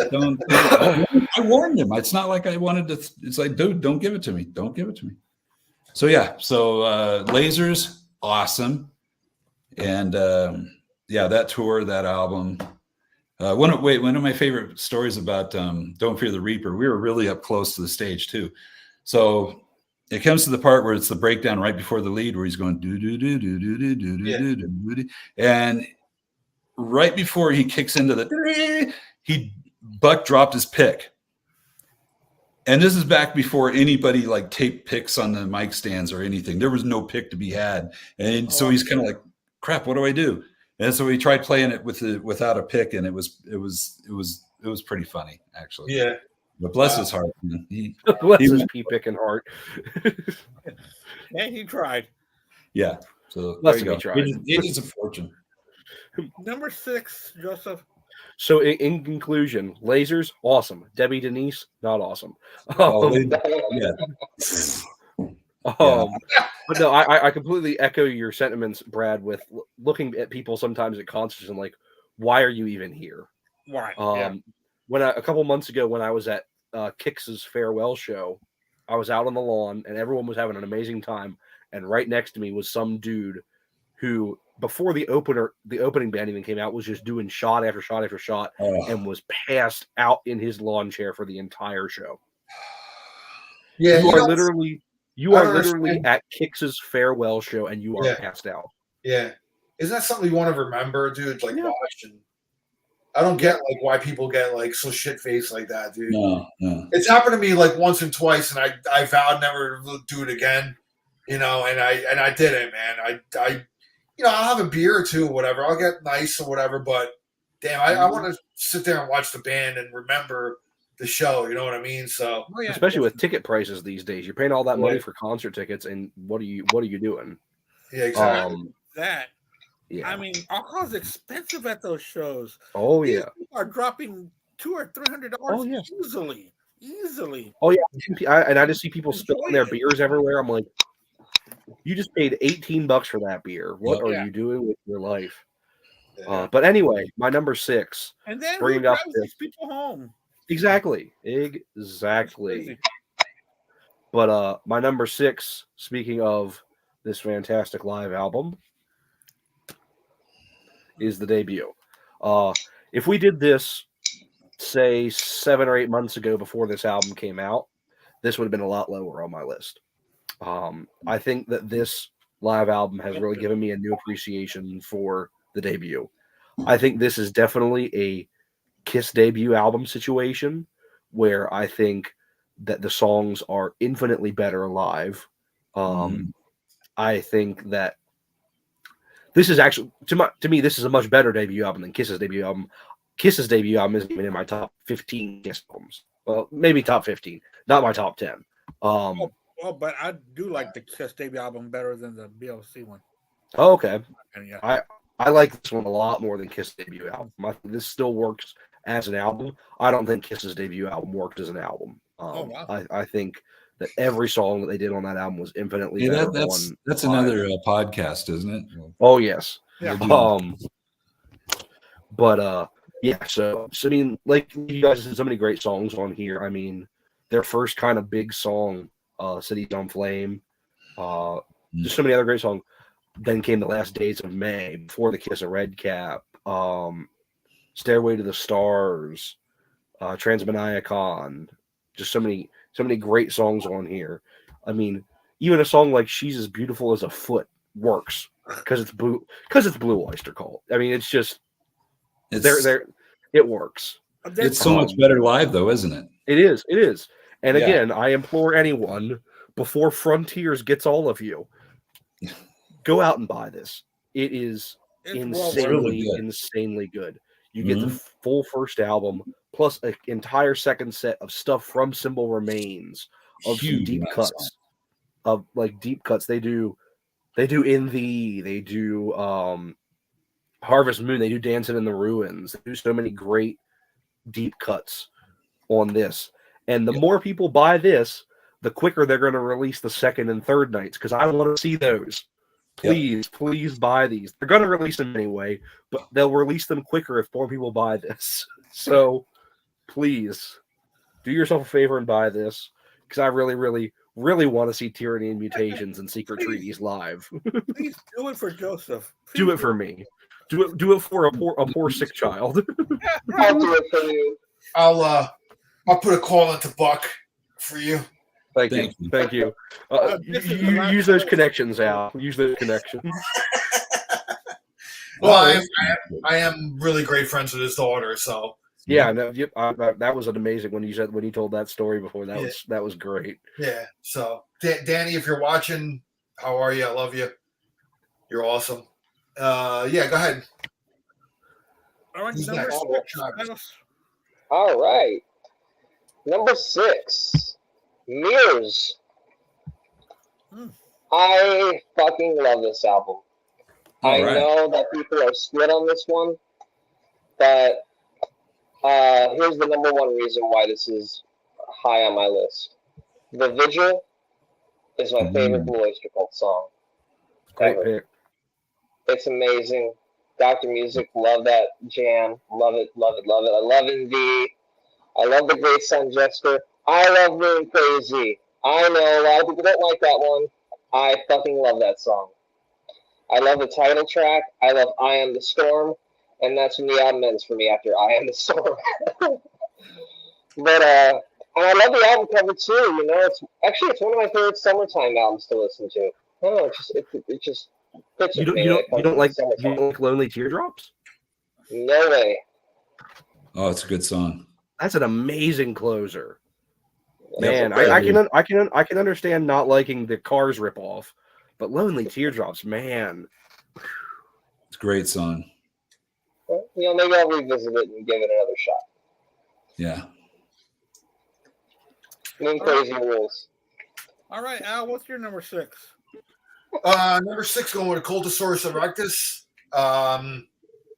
Love this album. I mean, again, and it's kind of these albums could shuffle up and down. So, Black Blade, you know, come on. Oh, it's fucking so good.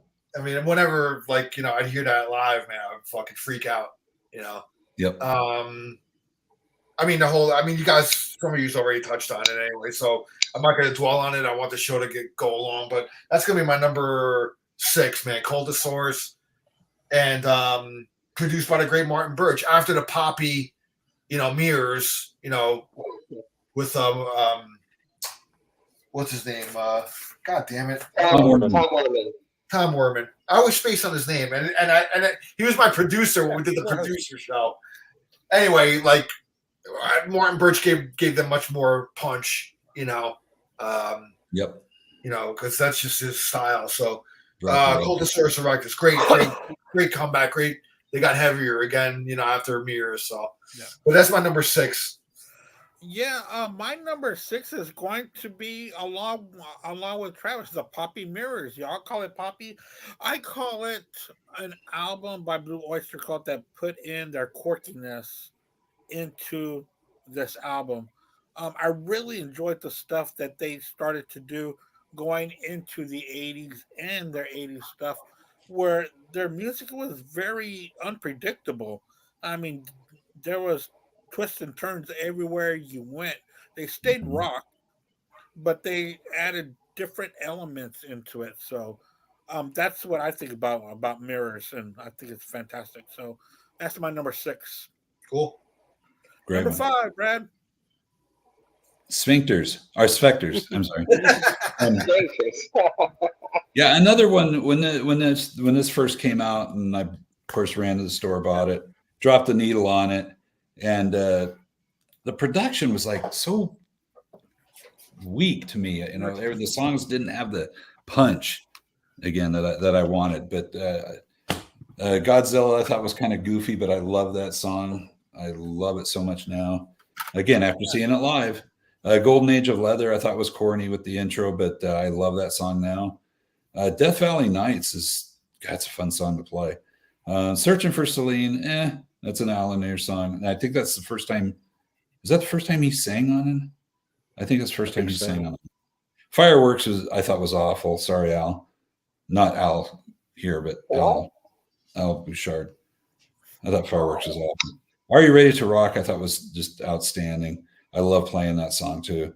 Such to the Queen, okay. Going Through the Motions, okay. Even though the great Ian Hunter co-wrote that with Eric Bloom, which I think is fantastic. And Really? I did not know that.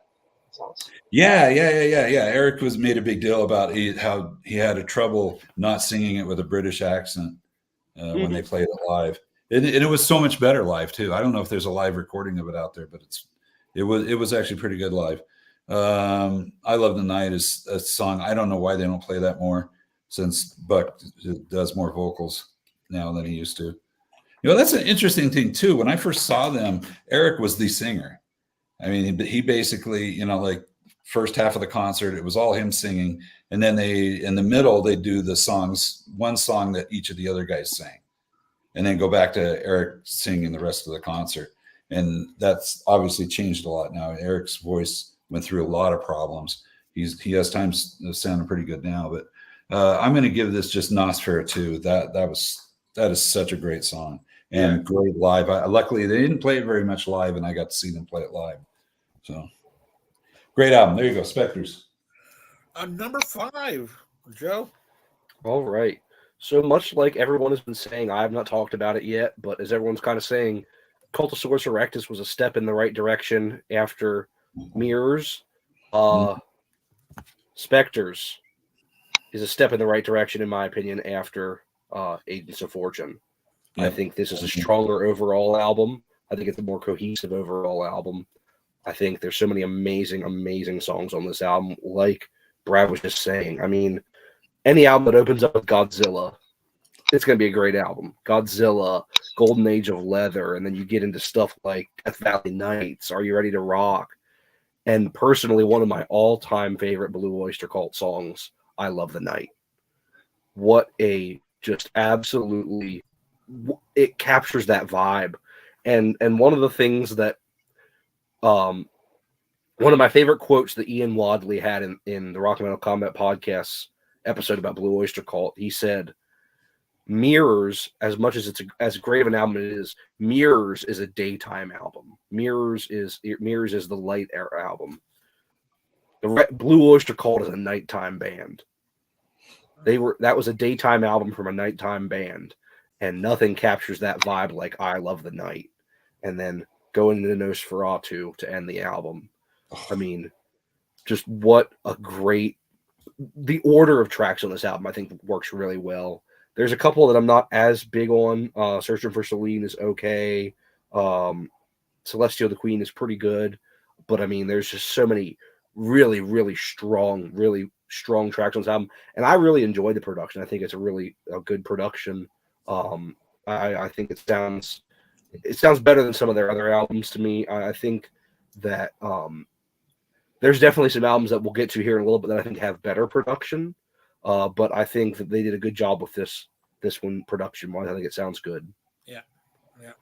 One of our listeners, Trunkin Junkie, wants to know, in y'all's opinion, what's the best live Blue Oyster Cult album? I think the latest one, honestly. Ooh. The latest one? Yeah, I think Joseph has it. Although I think the production on that album is just weird as hell. It is. But the performances, are just beyond. I think the only thing that would make this album even better, it was if it was a triple live album instead of a double live album. I agree 100%, because there was so Some many Enchanted Evening, another amazing song. Amazing album. I was going to say Some Enchanted Evening, but see, that's the problem with this one is that it was only a single album. Exactly. Yeah, but there is this is an expanded version of it. There is an expanded version, yes. And that's probably what's available now. So this one sounds better. And just to throw it in, because it's another great live album, is Extraterrestrial Live. Yeah. Great live album that features some of their later stuff. Some of it features the original lineup, some of it does not feature Al on drums. There's only 2 songs that Al plays on, and Black Blade's one of them, which is the best. Black Blade's one of them, which I really had a problem with Rick Downey's drumming, but that's another podcast. I didn't like his drumming. I didn't like what he did with the songs. That show, real quick, that show that I saw them when they played with UFO was the very last show that Bobby Rondinelli played drums with them. Bobby was really good in BOC. Really good. And then that was his very last show. They announced that was the last show he was doing with them. And then that was it. So I saw Bobby's last show with BOC in New Jersey. All right, Travis, number 5. All right, number 5, Secret Treaties. Mm. Again, a masterpiece. I love every song on this album. I even love KG Cretans. It starts out with Career of Evil with those Ray Manzarek type organ playing. Oh my god. I love that song. I love Dominance and Submission. Dominance. Jeez. Subhuman. Yeah. Harvester of Eyes going right into Flaming Telepaths. Are you kidding me? And then it just the crescendo of astronomy. And fuck you, Metallica, for covering that song. Right in the ass. Right in the ass. You have no business covering that song, Metallica. Shame. Go cover more Diamond Head. That's my number 5. All right, man. My number 5, I'm going with Ages of Fortune. Again, like, this could flip flop with my middle of the pack 10 albums here. But this ain't the Summer of Love. ETI, Regent's a little higher. ETI is one of my all-time favorite BOC songs. Yeah. I mean, it's really up there. It's in my top 10. It's best song on this album. Yeah. And I used to play it live with the band that I was in, which I fucking had so much fun playing that song, man. It was just so cool, man. I was the one that started it off, so I had that weird.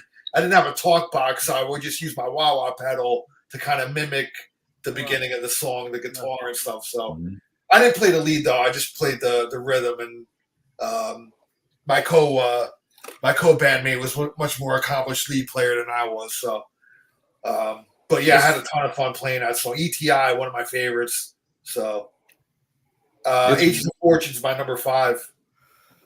Yeah, it's really difficult to play Buck's leads. They're so weird. Yeah, trying to copy them. Yeah, yeah. I only knew one guy that could do it. So very underrated player. Yeah. Go ahead, Andy. Yeah, my number 5 is an album that surprised me that it made it this high, and really made it up on here at all. And I'm talking about Imaginos. Oh, wow. Imaginos is a fantastic album. It's so much fun to listen to. I'll hold it up for you. Yeah, thank you. It's so much fun to listen to. The guitar work on it is just brings new life to what they were releasing before that. It sounds fresh to me, and it's a really good album. I think it's a hidden gem in their discography during the time that not that many people were listening to them at that time, is what I'm guessing. And so that's what I'm going to go with as my number 5 is Imaginos. Cool. So thanks a lot for talking about it, y'all, because I found out a little bit more about it. Number 4. Fire of Unknown Origin. This album, again, the second one done by Martin Birch. Yeah. This is such a great album. It's so complete. And I know I'm hoping everybody's still going to put that on their list. Wait, Joseph, is this one of the ones you don't like? Oh God, no. No, okay. God, it's coming up. Don't worry. I was about to delete you from my phone. If Joe didn't like the sound, I think I would ban him from future shows. There you go. Thank you. I won't be that harsh, Joe. I'll let you be on. I'm joking, man. Yeah, this is when they did I'd this. ban me too. Yeah, when they did this album, that was when the movie Heavy Metal was being done, and they were given the script, and so they wrote a bunch of songs they were trying to get on there. Soul Survivor, Heavy Metal, Veteran of Psychic Wars. Yeah, Vengeance, Veteran. Yeah, but that was Michael Moorcock of Hawkwind that co-wrote that with Eric Bloom. Mm-hmm. Hawkwind. No, I lied. Michael Moorcock was in Hawkwind. What am I saying? He's an author. God, what an idiot. That was a stupid thing. But didn't he do stuff with Hawkwind too? Maybe I could be wrong. I know he was an author. Strike that from the record, okay? Duly stricken. Yeah, great sound. He has contributed to the music acts Hawkwind, Glorious Occult, Robert Calvert, and Spirit. Okay. All right. Okay, Put so it back on your record then. I was not wrong about Michael No. Moorcock being involved with Dan, Hawk. I will not edit this episode Thank you. because I've never edited anything before in my life. it's live anyway. So Yeah. Yeah, so yeah, when the needle dropped on this one and you got the song Fire of Unknown Origin with the drums, oh yeah, I was all in right there. And then the bass line and that is just outstanding. God, what a great song. I don't think I've ever heard him do it live though, unfortunately. Anyway, there you go. That's it. That's number 4. Number 4. Well, Brad, you're better than me. The only reason I know Hawkwind is because of that bassist with the warts. Oh yeah, let me. All right, so my number 4 is the only album where they were not credited as Blue Oyster Cult. They were credited as the Blue Oyster Cult. Oh, Tyranny and Mutation. Ooh, what an album. I mean, this took everything they did right on their debut album and just ramped it up. I mean, guitars. Red and the Black, Hot Rails to Hell, OD'd on Life Itself, 7 Screaming Disbusters. And that's just side 1. Chuck Swan. That's side 1. Yeah. Side 2, I mean, Wings Wetted Down. What a track. Mistress of the Salmon Salt. And I even like Baby Ice Dog and Teen Archer. I think this is from front to back a perfect album. Heck yeah. Let's put it this way. In my top 4 albums, there's only one song I don't like on any of these albums. Oh wow. So you're getting into rare air here. It's a perfect album, and it's just a step up in every way from their debut album for me. Yeah, I think that was a major step for them as well. All right.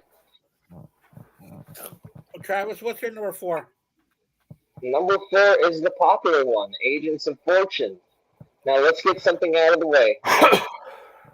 True Confession sucks. It sounds like a bad 70s sitcom theme. Terrible. Debbie Denise, it's half-baked, unlike me, which I'm fully baked right now. This Ain't the Summer of Love. I do love that song, but that should not have started the album. It should have started with Don't Fear the Reaper. ETI Rules. Tattooed Vampire Rules. I was really weird about the opening with Tattooed Vampire with the it sounds like a wash player at full speed. I love that song, Sinful Love. That's the dark horse to me, along with Tenderloin. Sinful Love. I love your sin, but I ain't your pigeon. I love that chorus so much. Mm-hmm. The Tenderloin, Morning Final, and of course, Don't Fear the Reaper. I never get tired of that song. And unfortunately, that's the only DOC album I own on vinyl because my record store, for some reason, does not have any DOC albums, which shame on them. So hopefully I get more vinyl from DOC in the future. So that's my number 4, Agents of Fortune. Funny about when I was a little kid and I used to hear "Don't Fear the Reaper," I always thought that was the Beatles. I don't know why, dude. I just as a little kid, I just thought that song was by the Beatles. It's very, with the harmonies and everything, it's very Beatlesque. So I thought, come to find out later, it's not the Beatles. I'm like, what? I thought that was a Beatles song. But anyway, when I got smarter, which is not much smarter, but anyway. So my number 4, I'm going with Fire of Unknown Origin. Here's the tour book of that. Ooh, Look at that, signed by Buck right there. get out. See that? Nice. Right over Buck there. Yeah. My wonderful friend Steve and co-bandmate, he gave this to me, and That's cool. and I had Buck sign it. Check it out, man. I mean, this is just great. Awesome. Awesome. Look at this one, man. When they were playing stadiums and shit. Yep. That's crazy. I mean, it's just crazy, man. Yeah. But yeah, man, I got the tour book signed by Buck, which I love it, man. And that's gonna be my number 4. I'm not gonna go through those songs. You guys know it's a classic, but Veteran of Psychic Wars, love that one. I remember the heavy metal movie, man, had that song in there, and I was like, wow, dude, kind of fit in well with the the theme and shit. So Well, with that era, yeah. yeah, and of course the big hit "Burning for You." You know, Yeah. Yep. it's like, you know, Militia Cult was not a one-hit wonder. They were a 3-hit wonder. You know, 3 hits. And dude, many bands would kill for that. So you know, it's probably paying the bills. So anyway, that's my number 4. But 3 songs that could not sound more different. Exactly. Yeah. All right, Andy, go ahead, brother. yeah, my number 4 is going to be Agents of Fortune. There you go. Is my number 4. When I first heard this album, it kind of took me aback because it wasn't what I was expecting. Because just like Brad was saying, don't fear the Reapers on here. Before I bought this album, I had already known that song backwards and forwards, and then when I got it, I was like, oh, that's weird. But then when you start to get used to Blue Oyster Cult, you're expecting to hear not the norm. You're expecting to hear stuff that's off center. So my number 4 is going to be Agents of Misfortune. Right? Yeah.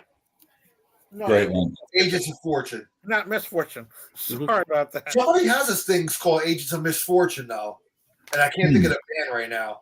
But there is a band that has some. It's either a song. I don't know if it's an album, but it's a song. I think it's called Agents of Misfortune. That's who I was talking about. No, I don't know who that is.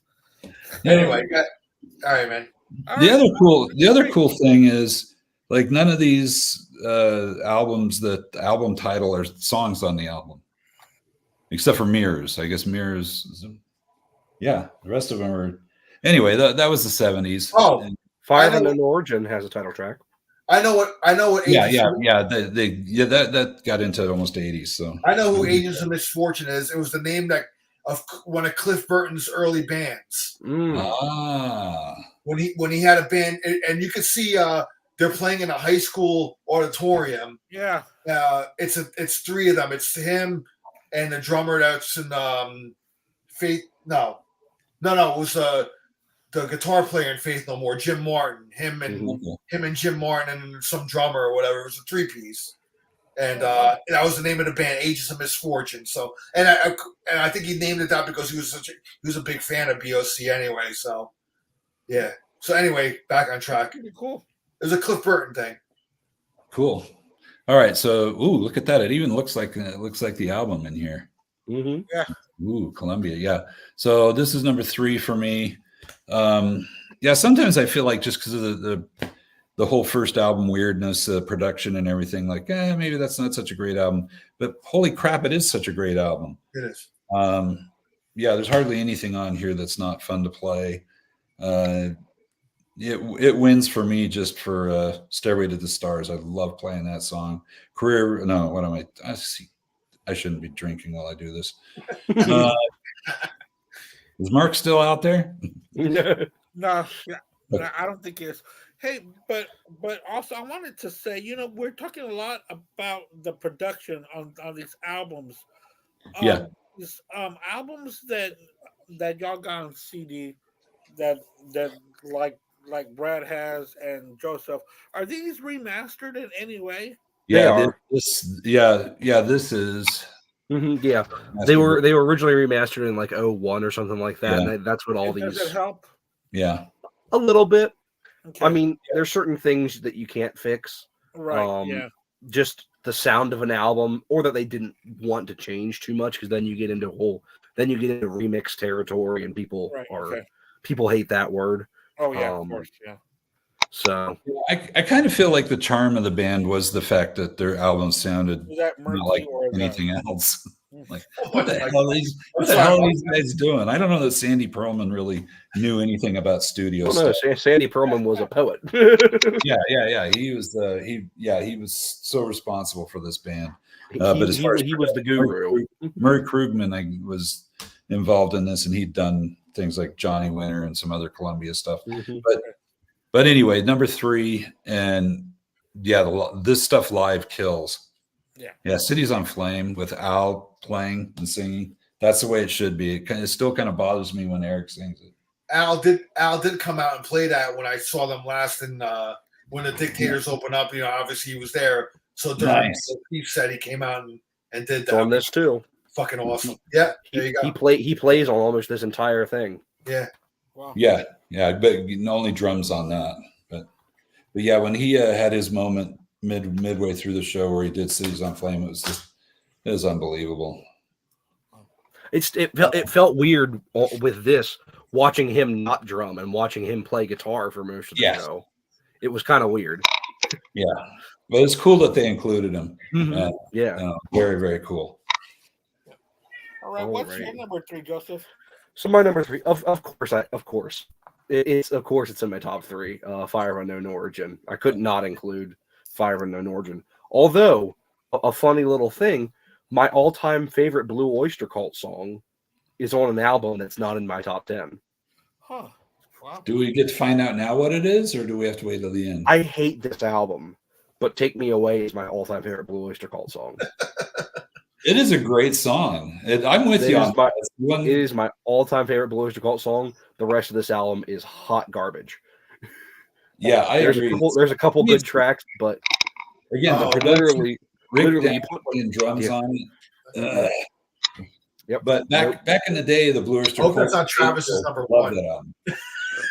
Oops, spoilers. I'm joking. Uh-oh. No, this album infuriates me how there's something as good as Take Me Away and then everything else. I have a little story about Take Me Away. Can I tell it real quick? It's short. Yeah. So, but who wrote that, Joseph? Who did? Oh, come on.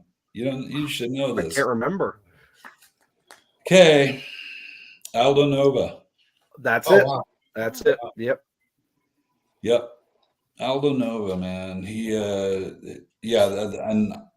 guys were struggling at this time writing decent songs. Even though they play Shooting Shark a lot because Buck sings it. Yeah. But why is the saxophone? You got freaking Buck Dharma in this band? Why are you having a saxophone solo? That makes no sense to me at all. I want to scream it from the roof. There's only one time that a saxophone solo works in Blue Oyster Cult, and I'll talk about it in a little bit. Okay. All right. What was your story, Travis? Oh, so last year when I was in Knoxville, Tennessee, I went to this kind of like makeshift haunted house that these people threw together, and it was like a mixture of UFO themed and like it's basically like slasher films. And I went inside one of the houses, and there was like a little radio, and all of a sudden, "Take Me Away" came on. I'm like, "Holy shit, Blue Oyster Cult, hell yeah!"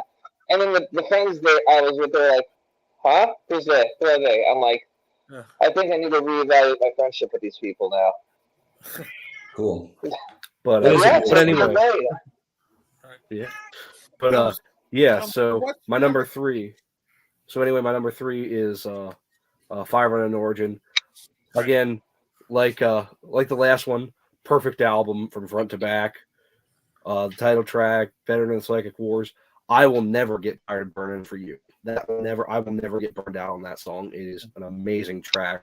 There's so many other great stuff on here, like Vengeance the Pact and Heavy Metal, The Black and Silver, and Soul Survivor is one of my favorite songs on here. That's a great, great track. And then, of course, Joan Crawford has risen from the grave. Yeah. All right, cool. Go ahead, Travis. All right, my number 3, I'm going to the first Blue Oyster Cult album I bought with my own money, the debut. I heard Cities on Flame with Rock and Roll when I was playing Guitar Hero 3, and I'm like, hell yeah. Gardens of Nocturne, Forbidden Delight, that's one of my favorite lyrics in any song. So I knew I had to get that album. And I went to Barnes & Noble, and luckily I found the debut, and I found Tyranny Mutation there too.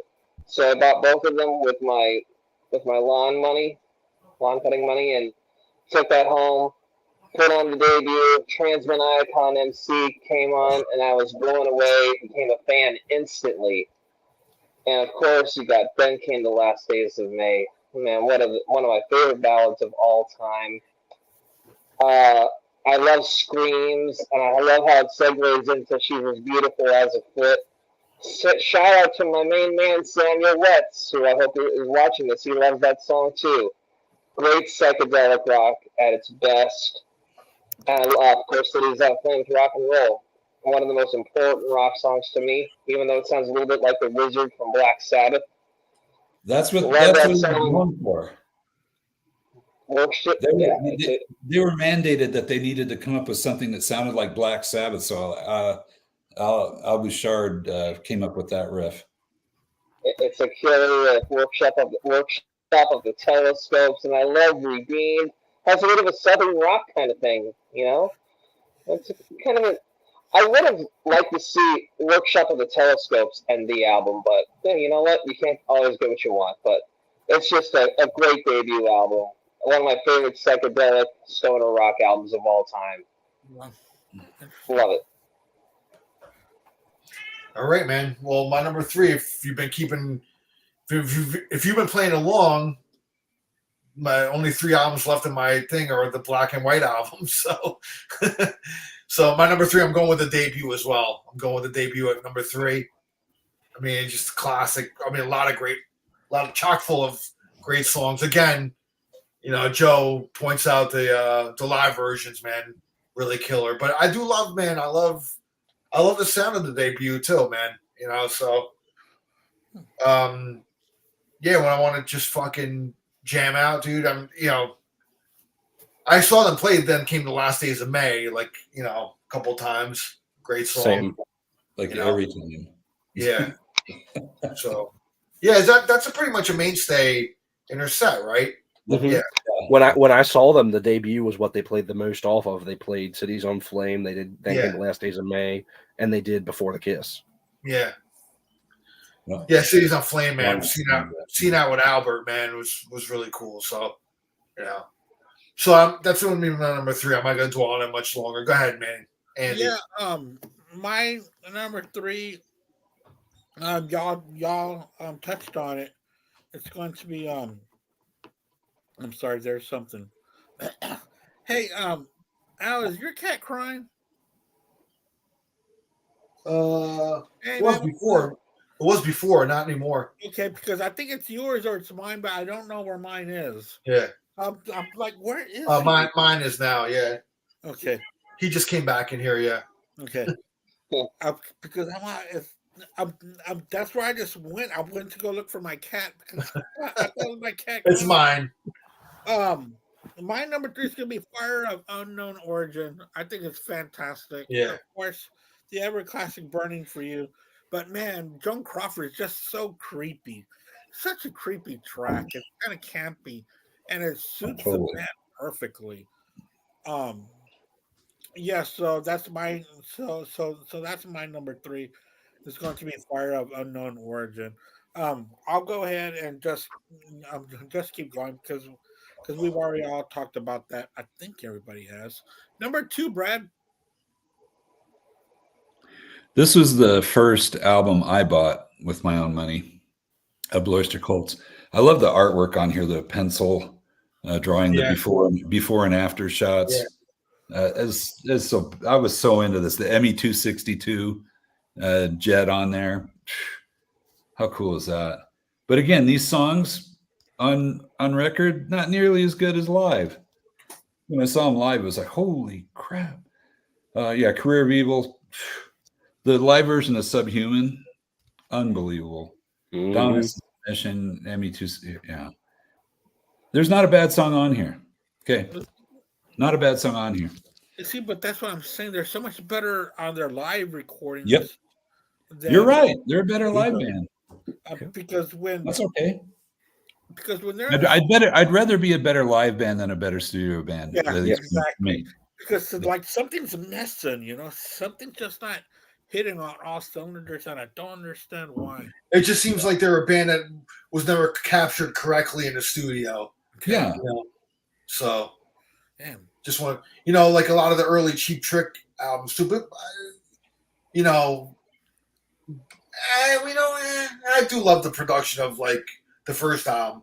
I think it's pretty fucking heavy, actually. Oh, Jack Douglas, man, he killed it on that debut. But you know, when Tom Werman came in, he kind of made it a little more radio friendly, sound. I guess that was his style, Yep. He wanted to get bands on the radio, so Hey, he was successful. What can you he say? was, See, man. Very. Yeah. See, I would say it kind of changes for me with Blue Oyster Cult. I think their early stuff is much better live, but when you get into stuff like Fire of Unknown Origin, The the production's great production on that, is man. so amazing. Again, And I don't think any of verse, the and I think No. it could have to do with the fact that Al left the band, but I don't think any of the live versions of the stuff off this album get even close to this album. Yeah, I saw him on that tour with Al, and it was outstanding. But you're right. Once Al left the band, it just never. He was the glue, man. His drumming is incredible. Yeah, It could be just that the fact that the versions I know are all off of ETL, Right. Yeah, and so no. yeah. I'm going to say also Martin Birch. Yes. Oh my God. Yeah, Martin Birch. He was the best producer they had, in all Yeah. Yeah. in my opinion. Mm-hmm. All right, number 2. All right. And speaking of Martin Birch, if they think we're the devil, let's send them to hell. Yeah. Called Doris Erectus. What a comeback from an album that I love in Mirrors, but I mean, this is what you want to hear off Blue Oyster Cult. Just right from the beginning with my second favorite Blue Oyster Cult song, Black Blade. And the song that I mentioned, Brad, the only time that Blue Oyster Cult ever had a successful saxophone solo, Monsters. Okay, I'll give you that. But it comes out of nowhere, and it's just like, what is this? But it works. It's this little like idea that was this little like it's just such a heavy song, and then this little like, and now for a dance break. But it's just it comes out of nowhere. But it's so Blue Oyster Cult. It works. But Divine Wind, like I said, if you think we're the devil, we'll send them to hell. Yeah. Deadline. Marshall Plan is a little bit cheesy, but it's a great song. Still great.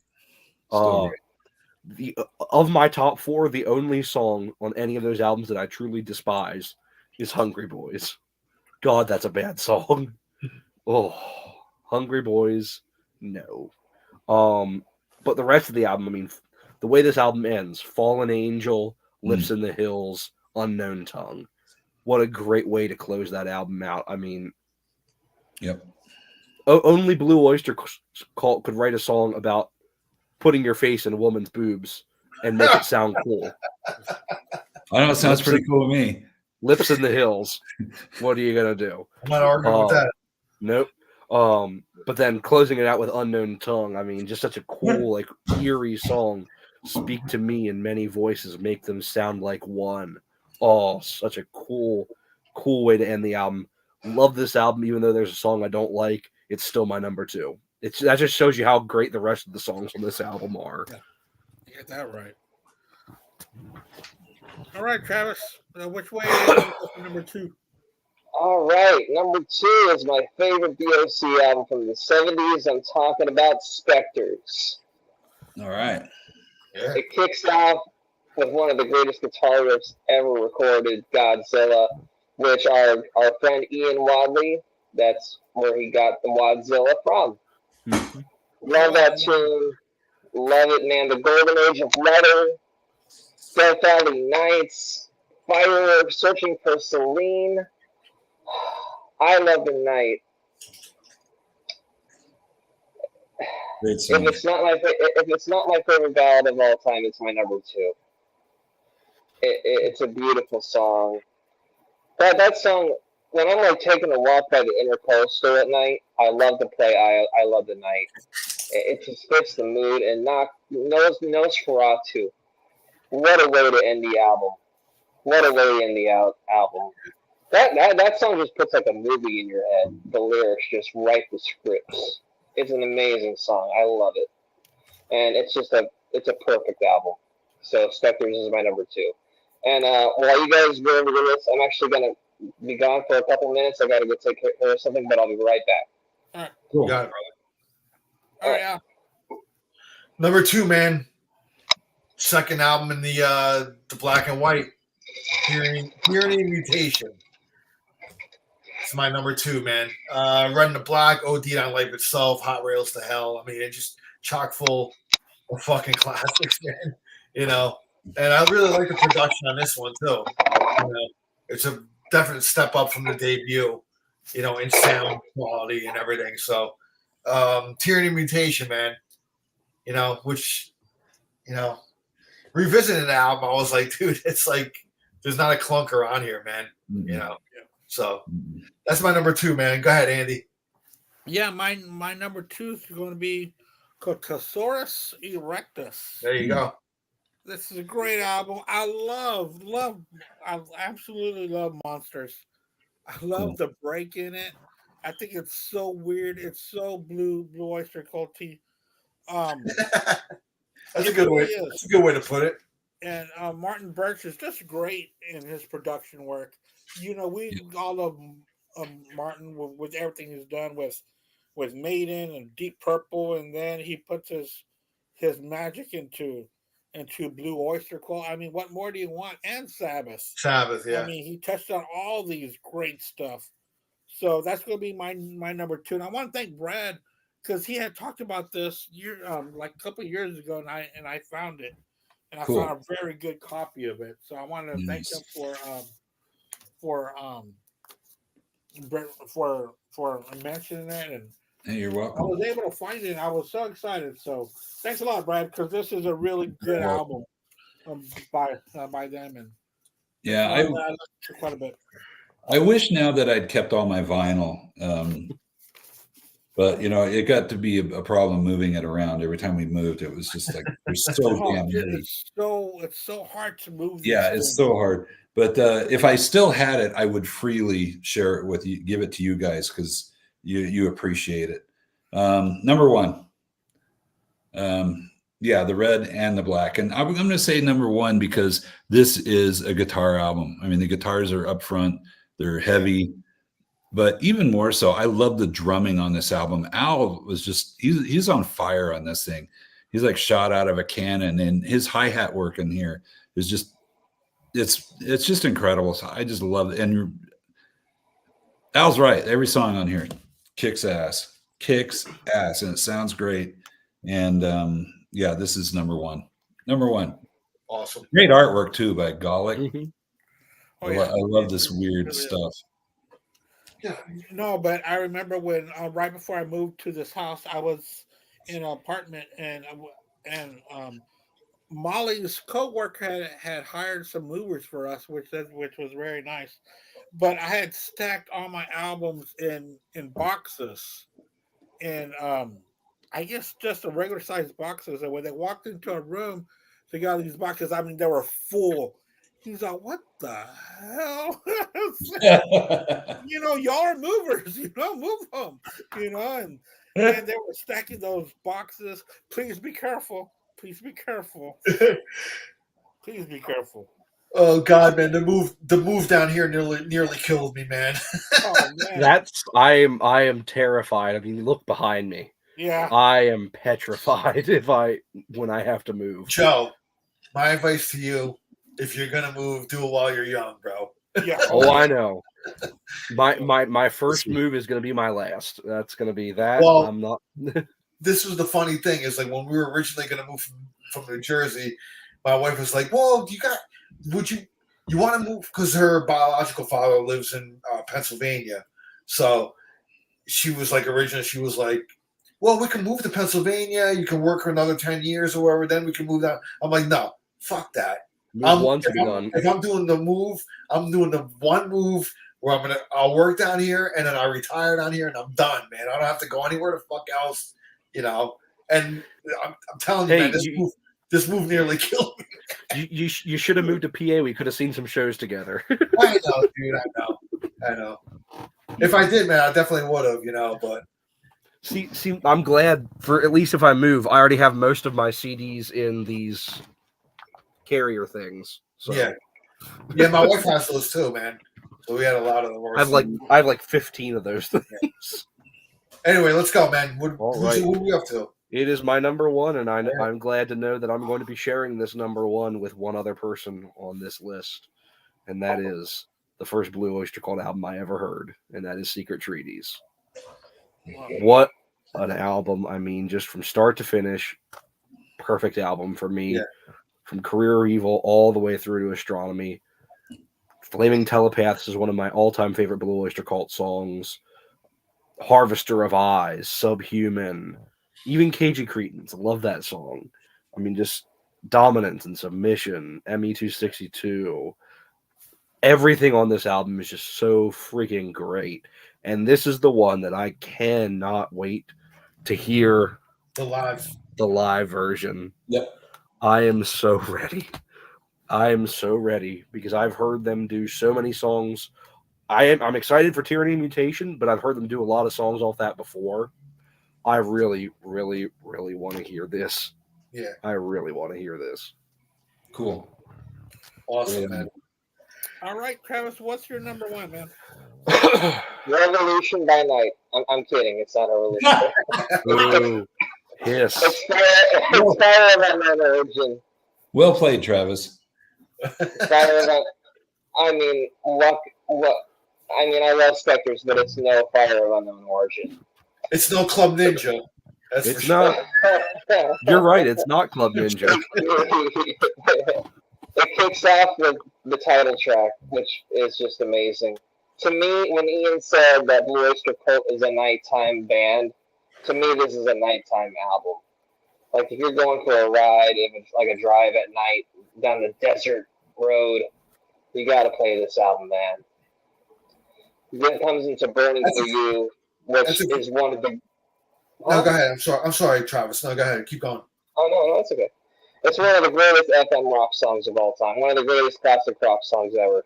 Burning for You is amazing. Great songwriting, just great composition. It's amazing. Soul Survivor.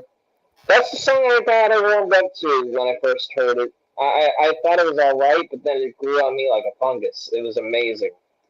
After Dark and heavy metal, the Black and Silver. What a tune that is. So heavy and kick-ass. Joan Crawford has risen from the grave. I love the sound effects near the end. And then you hear like the Christina, Mother's Home.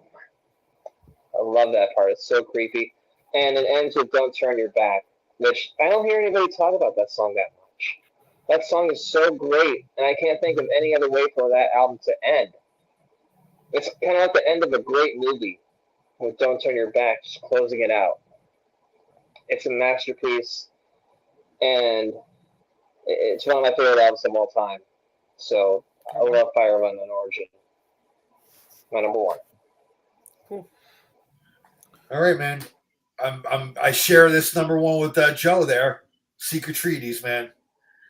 Yeah, I mean, there's not a clunker on this album. Again, like first three albums to me are perfect. It's weird. Like, the first three Blue Oyster Cult albums are my favorites. It kind of parallels Kiss too, because for me, the first three Kiss albums are my favorites too. That was always my favorite era of Kiss, like that early stuff. But this, man, Secret Treaties, Dominance and Submission, Subhuman, God, man, Career of Evil. I mean, it's just amazing, dude. I mean, it's hearing these songs live, and I can't wait for that live thing to come out too, because I'm gonna snatch that up. So, before Frontiers fucking pulls the rug out. Yep. That's my only thing is like they better release these before either A, people stop caring, which we'll always care, but or B, Frontiers just up and goes out of business because who knows what goes on over there in Italy. I know. Anyway, that's my number one. Excuse me. Secret Treaties. All right, Andy, you're ending it off, man. My number one is the first Blue Oyster Cult album I ever bought, and when I found this album, I had heard the hit songs by Blue Oyster Cult, of course.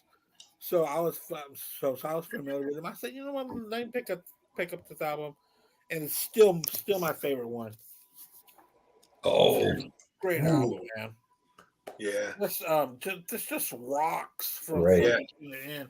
And then, when after I heard other albums after that, I was like, That's not what I was expecting, because but then I got to really like them a lot because then I start to understand their their um their quirkiness, Yeah. their musicianship, their work on each album was different, and you just become a fan of theirs. But man, nothing like that first time of hearing this band's power, and that is off of this album. And I Awesome. never really noticed that it said the Blue Oyster Cult Yeah, until the Blue Oyster Cult, yeah. Joseph mentioned it. Yeah. And man, I just love the weirdness of that album cover. It's kind of like that Vertigo label, Yeah. Yep. But yeah, this was so good, and I still enjoy this album very, very much. From 1973, Yeah. Tyranny and Mutation. That's my number one. So thanks Awesome. a lot, guys, for being here, and thank you, Brad, for coming up with such a great topic. We really enjoyed it, especially having such great Blue Oyster Cult fans with us today. Yeah. Any parting words, Brad? Yeah, it makes me happy that there's other people that share the love for this band that I do, because I have know very few people that like them as much as I do. So thank you guys for letting me be here with you. Any excuse to dive into their catalog is good enough for me, man. Here's what I find interesting, because usually when you talk about bands that have quite a career, at least my experience with other people is that people's favorite albums tend to be where they kind of jumped in to the career of the band. But you guys, for the most part, were drawn to the early stuff that I thought was fantastic. Of course, that's where I started. And so it's kind of cool to see that you guys appreciate that as much as I do. So yeah, very, very, very cool. But yeah, the whole career, I love everything. I own everything they've done. I will continue to buy everything they do, and I'll continue to see them. I mean, there was a time probably about 10 years ago where I saw them about 3 times in a row where they did the exact same set, and it was pretty lackluster, and it was kind of just And I thought, man, I'm not going to go see him again. And then I saw him in Chicago right before, I don't know, it was 2018 or so. And they came out, started with Transmaniacon MC, and they pulled out all these really deep tracks. And it was really, really good. And of course, that's after Richie was in the band, not playing bass anymore. And you could tell his fingerprints were all over what they're doing. So Joseph said he's like the most important guy that wasn't in the original band, and I agree. Him and Sandy. Yeah. Awesome. All right. Any parting words, Joe? Buy all of these albums. Buy all of them. Buy them all. They are such a great band that people need to know more about. All of these albums are worth your time and money. Yeah. This is a band that you need to listen to the albums. You know the hits. Yep. You're not going to understand this band unless you listen to these albums. They're such a band, whether it's live or in the studio. You get a good mix of both. You pick up these 5-album classic sets. You get the studio albums. You get the black and white albums. You get the later stuff. You get the live albums too. These are great bang for your buck. If you're trying to get into this band, pick up these 5-album classics or pick up the complete album collection. You can still get that. Yes, they do. But these things are like $20 a piece. Like, seriously, that's even better. You get their 10 best albums. The only one I had to pick up separately is Spectres is not in there, but this is like $5. You can buy this for $5. Yeah. So for like $40, you can get their entire classic period. Yeah. Don't pass it up. Why wouldn't Do not pass it up. Yeah. Yep. Thank you for that. Let people know how they can get it and how easily they can get it. Mm-hmm. All right, Travis. Do you got any final words? Just what Joseph said. Just check out Blue Oyster Cult. They are so underrated. To me, like I said in the last show, the 3 bands that I feel are so underrated from the 70s are Blue Oyster Cult, UFO, and Thin Lizzy. Just give Blue Oyster Cult a chance and stop listening to the FM radio. Go buy albums. Go support these bands. We touched on that last week with the Thin Lizzy show. You got to dive into the catalog to really let the hooks get into you, man. You know, and really understand it's the them. same way with BOC, dude. You can do the same with UFO. They got this UFO nice as box well, set right yeah. here. So many fucking underrated, bands, dude, that deserve more love. So, All right, man. So next week we got, being that we're still on March the 3rd month of the year, I came up with the idea: 3rd albums by your favorite power trios. We're gonna do top 10. So think of all your favorite power trios or 3-man bands, whatever you want to think of, and think of their third albums, and then rank them. So we're gonna do top 10. Make your brain think a little bit. So anybody who wants to get in on that, just let Andy know or me or whatever, and we'll do it, man. All right, so that's gonna be next week's show. Yeah, I'm excited for that show. We were going to work on that last week, and then so I've already got all my albums set. I've already got them ranked. I got them ready to go. I'm excited for that one. Should be a lot of really interesting picks on that one. Yeah, a lot of interesting picks, especially when you think of power trios or a 3-piece band, and you're like, oh, I like that album. You're like, but that's not their third. Oh, I didn't like their third that much. I'm currently trying to scour my head for 3-piece bands. It's got to be their third album, man. Their third album. So, think of all your favorite 3-piece bands, list their third albums, and then pick a top 10 from them. And we'll do it next week. So it's funny. The first two that popped into my head, I don't like their third album. See, that's why it just kind of makes you think. It'll spark some thinking here. So yeah. I definitely know what mine I wrote is. down all the 3-piece bands that they're down from the top of my head, and then I looked at the third albums, and suddenly I was like, ugh. Yeah. Why even have that? Yeah. So but if you really like, there could be some great third ones too, dude. Oh yeah. So there's a band that popped into my head that their most famous album is their third album. Yeah. But we'll save that for the show, unless you don't want to be on it. It's up to you. But if you want to be on it, I'll leave it at that. Yeah, I'll let me or Andy know, any of you guys. So I'm gonna put the word out there. There's a friend of mine that might want to be on that show. So, and Butch might be back for that show too, I think. Oh, that's awesome. All right. He was expressing interest in that one, so I don't know. We'll see. Cool. Anyway, I'll have to scour the annals of my brain to come up with 10 before I commit. Yeah. All right, man. Well, that's it, man. Go ahead, Andy. Take us out, brother. All right. Yeah. Thank you so much, guys. Thank you for your time, and thank you for your expertise and love that y'all showed for Blue Oyster Cult. Thank you for bringing this to our attention, Brad. It's really good to go through a band and go through their discography. We find new things that we love from these bands. So tomorrow I'll be on the BS sessions. That's gonna be a fun one. And then Brad and I will start our baseball podcast on Tuesday, coming up next Tuesday. Wow. And also going into Holy Week next week. So I'm only doing 2 podcasts. I'm not doing anything after Wednesday. So only doing 2 podcasts. That's funny. Yeah, right. Next week's a very busy week. Cutting back. Very busy week. My So we'll see y'all next week here on Black Spinner Circle, where we'll be ranking the trio's third album. It's a really good topic by my co-host Al here. He really has topics that really make you think and dig into things. So that will be fun. So you guys take care of yourselves and keep on rocking and listen to Blue Oyster Cult. And we'll see y'all later. Thank you. Right, what's it like going to the bathroom up there, Travis? Huh? What? Out in space. Out in space. That's it. That was supposed to be the end of the show, Andy. Andy, you're supposed to cut it right there. That's the soundbite.